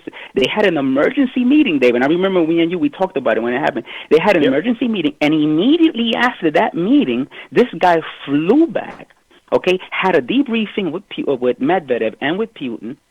And what they did, they immediately, and this is in 2010, they immediately commissioned that at least 5,000 bunkers be built before 2012. Okay, right. So they're still building them today, but they needed 5,000 to be built by 2012 for the citizens. Okay. Right. You And know, at that time, Medvedev was the president and Putin was the prime minister. Now Right. it's switched. Yeah, they they like didn't exchange. Right. They didn't exchange because they had the same agenda, and this was key. And this is critical. So go ahead. I won't interrupt. Go ahead, Chico Stick. Yeah. And I think, Scotty, I had to mute you a little bit. I'm going to come back and forth to you in case you have a question or comment. It was we were getting the feedback from you, Scotty, just so you know. So I unmuted you, Scotty. Go ahead, Chico Stick. So now we have these people in not cahoots, but there's something, you got to start seeing what they're doing, And then you come over to the United States, and then, of course, we have all the stuff that you was talking about before with, the FEMA regions, and you have all this, MREs are being, they're being ordered, Homeland Security, they're ordering all these bullets, and all these departments are, ordering the billions of bullets, and you're like, like even the postal police are getting all these kinds of bullets, and everybody's like, well, why postal police? Like, dag, like, who's going to jack them? Like, who wants an envelope? You know what I mean? Like, who wants to, Like, who wants the Christmas card? Right. And they're destabilizing everything. You have a caller in queue, Chico Stick. When you're ready, go ahead, finish what you're doing. But when you're ready, there's a caller in queue. Go ahead. Oh yeah, we can take them because again, this is just how this plays into today. I just want to make the point that we can go back into the ancient writings so people can understand what was written and what these very people are basing not just what they found today, but also comparing it to what's already written. Okay, they're not brushing off what's written. The only people that are brushing off what's written is us. And the reason why we're brushing off what's already been written by the ancients, by our forefathers, but those who came before us, the only reason why we're doing that is because we have been conditioned. We need to understand that every time you flick on the television, see, I'll tell you, Dave, I don't watch TV. I mean, I may watch the Food Network, somebody cooked a cupcake, hey, but but that's about it, and I may watch the news, but then I get upset because I watch all the foolishness that goes on. But we don't watch TV. Every now and then I watch a movie with the kids, and we'll laugh. But that's about it. Because what happens is when you watch, this is what happens, and I'll finish with this point, then we'll go to the caller. When you turn on the TV, when you watch a movie, right, and you watch all these movies, like right now you have The Arrival, okay, they're telling it, it's playing it, in the theaters again, and hey, it's another, spaceship visiting Earth, and we're about to, kill each other, but hey, then, the aliens help us. The aliens are always, the good guys for some reason. You look at that movie, for example, Noah, the one that came out, all the Christians, everybody was excited because they thought it was going to be an actual depiction of Noah, and actually turns out it wasn't. It turns out that these big, huge giants, the fallen angels, right, these fallen angels, it turns out that they wind up being the good guys. How's that? That went completely opposite to what's in the scripture. And then Noah turns out to be the bad guy because he wants to go kill, the babies and stuff like that. Like, what's going on here? They completely switch it. When you turn on the TV, I didn't know that, Chico Stick. Because like you, I don't watch TV and I don't watch movies. I didn't know that, but go ahead, finish out. Yeah, they completely fit the roles. It's like all of a sudden the fallen angels are good and Noah's bad, But they psychologically, do this, and psychologically conditioning. Yeah, go ahead. Right, and what happens is then you start, then you watch the soap operas and you watch this and you watch, and all the movies with the the fighting and then the bullets and what happens is that when something real happens. And you have to understand, people need to understand this is real. Particularly when it comes to like the PlayStation games and the Xbox games, that the shooting and all of that. The reason why they permit that is because they want the kids already to be conditioned at a certain age that if they ever have to bear arms, there's going to be no problem. And we see that today. We see some kid that flips and he goes and he shoots somebody in the head and, he ain't got no problem with it. And he walks around and is like, yeah, cool, I shot him in the head. Like, well, what's up? Like no issue. But, 50 years ago, it's like, oh, my God, he shot him in the head. The kid will probably have a breakdown because he can't believe what he did. He'd probably be all depressed. But it's a slow conditioning. And so now if somebody was to tell you, I kid you not, David, listen, and I fool around, I tell my wife this and my kids this all the time. I say, I bet you anything, if anybody was to ever say, hey, there's a UFO in orbit, look at it, you can actually see it. I bet you anything, people would be like, word? A UFO? Wow. Then they'll be like, okay, Dave. So anyway, Dave. So listen, pizza today. What we having? Pass the peas. Nobody would care. I'm telling you, there's not going to be this. There might be a couple of scientists who might be trying to figure it out, but I guarantee you that life will go on as normal because that's just the way it is. And if you guys doubt me, I was born and raised in New York City. I remember once in New York City they actually did this. They took a naked model. a woman, a naked model, and they made her walk in downtown LA, and they put cameras on all four corners of the, where the lights are, so they can take video and they can take cameras. And the whole point was to see how many New Yorkers would actually care. And they made her walk around back and forth through all those thousands of people. New York City is like herds of cow. Everybody moves this way, and everybody crosses the street that way. There was like 2 people that was looking at her, and the 2 people that were looking at her were like those kind of perfect dudes, like, Dad, look at her. But everybody else, they were standing with the coffee next to her. People were reading the paper. People were crossing, and in their minds, they were like, here we go, another wacko. And that's what's going to happen today. Once there's any kind of disclosure, because we've been bombarded through games, through movies, through television series, you know what I mean? With all this, once they do say something, everybody's going to be like, and? Okay, what's that got to do with me? You got a job for me? Is something I'm not going to do? That's the way people are going to react. But anyway, Dave, so you said there was something. I think that I'm glad you made that point, because that shows that their overall conditioning has reached a point where they can now invoke some of the things and the agendas that they have, the methods to their objective. Because if people start to care and start to question, and look at it now, Chico Stick, people aren't even looking up when they walk now. Everything is walking with their head down in their so-called smartphone for dumb people. That's true. And so that is critical, because that shows the progression to where things are, so that we've been seasoned. Just like seasoning meat. You tenderize meat. Or for those of you that are meat eaters, you tenderize food. They know at the perfect time they're ready to cook them, because they're completely tenderized. There is no resistance. And this is so important. I'm glad you made that point. There's a movie, and I forgot who the main actor is. Maybe one of your listeners will remember, but there's a movie where they actually, I don't know if you've seen it, Dave, or if you've heard of it, that everybody has a clone, like a robot kind of clone, and you actually stay home all day, and you're like on a bed, like on an interface. You're just sitting down, like on a, you know what I mean? Like you're sitting down, like you could be sitting down on a chair. And you wear those new phones on your face. Yeah. What was that? It was Tom Cruise in that one, right? What was it? Tom Cruise? I forgot who it was. Where it's pre-crime, something like that. Somebody help us out on that if y'all remember. It wasn't the pre-crime. We got a caller. Yeah. Go ahead. No, what were you saying, Chico Stick? Oh no, I was saying it wasn't pre-crimes. It was another one where everybody had a clone. Everybody had a clone, and so for example, like you would have a clone, but you would stay home, and the reason why you would have a clone walk around for you like a kind of a robot clone that you could control from your house is because it was too dangerous to go outside. Like what if you got hit by a car? What if you got mugged? And so if you got mugged, it was only your robot that got mugged. It wasn't really you. And so what happened was that everybody had been conditioned to live that way until at the end of the movie, they did away with that. And then people were coming out of their houses for the first time, like, oh, my God, the sun.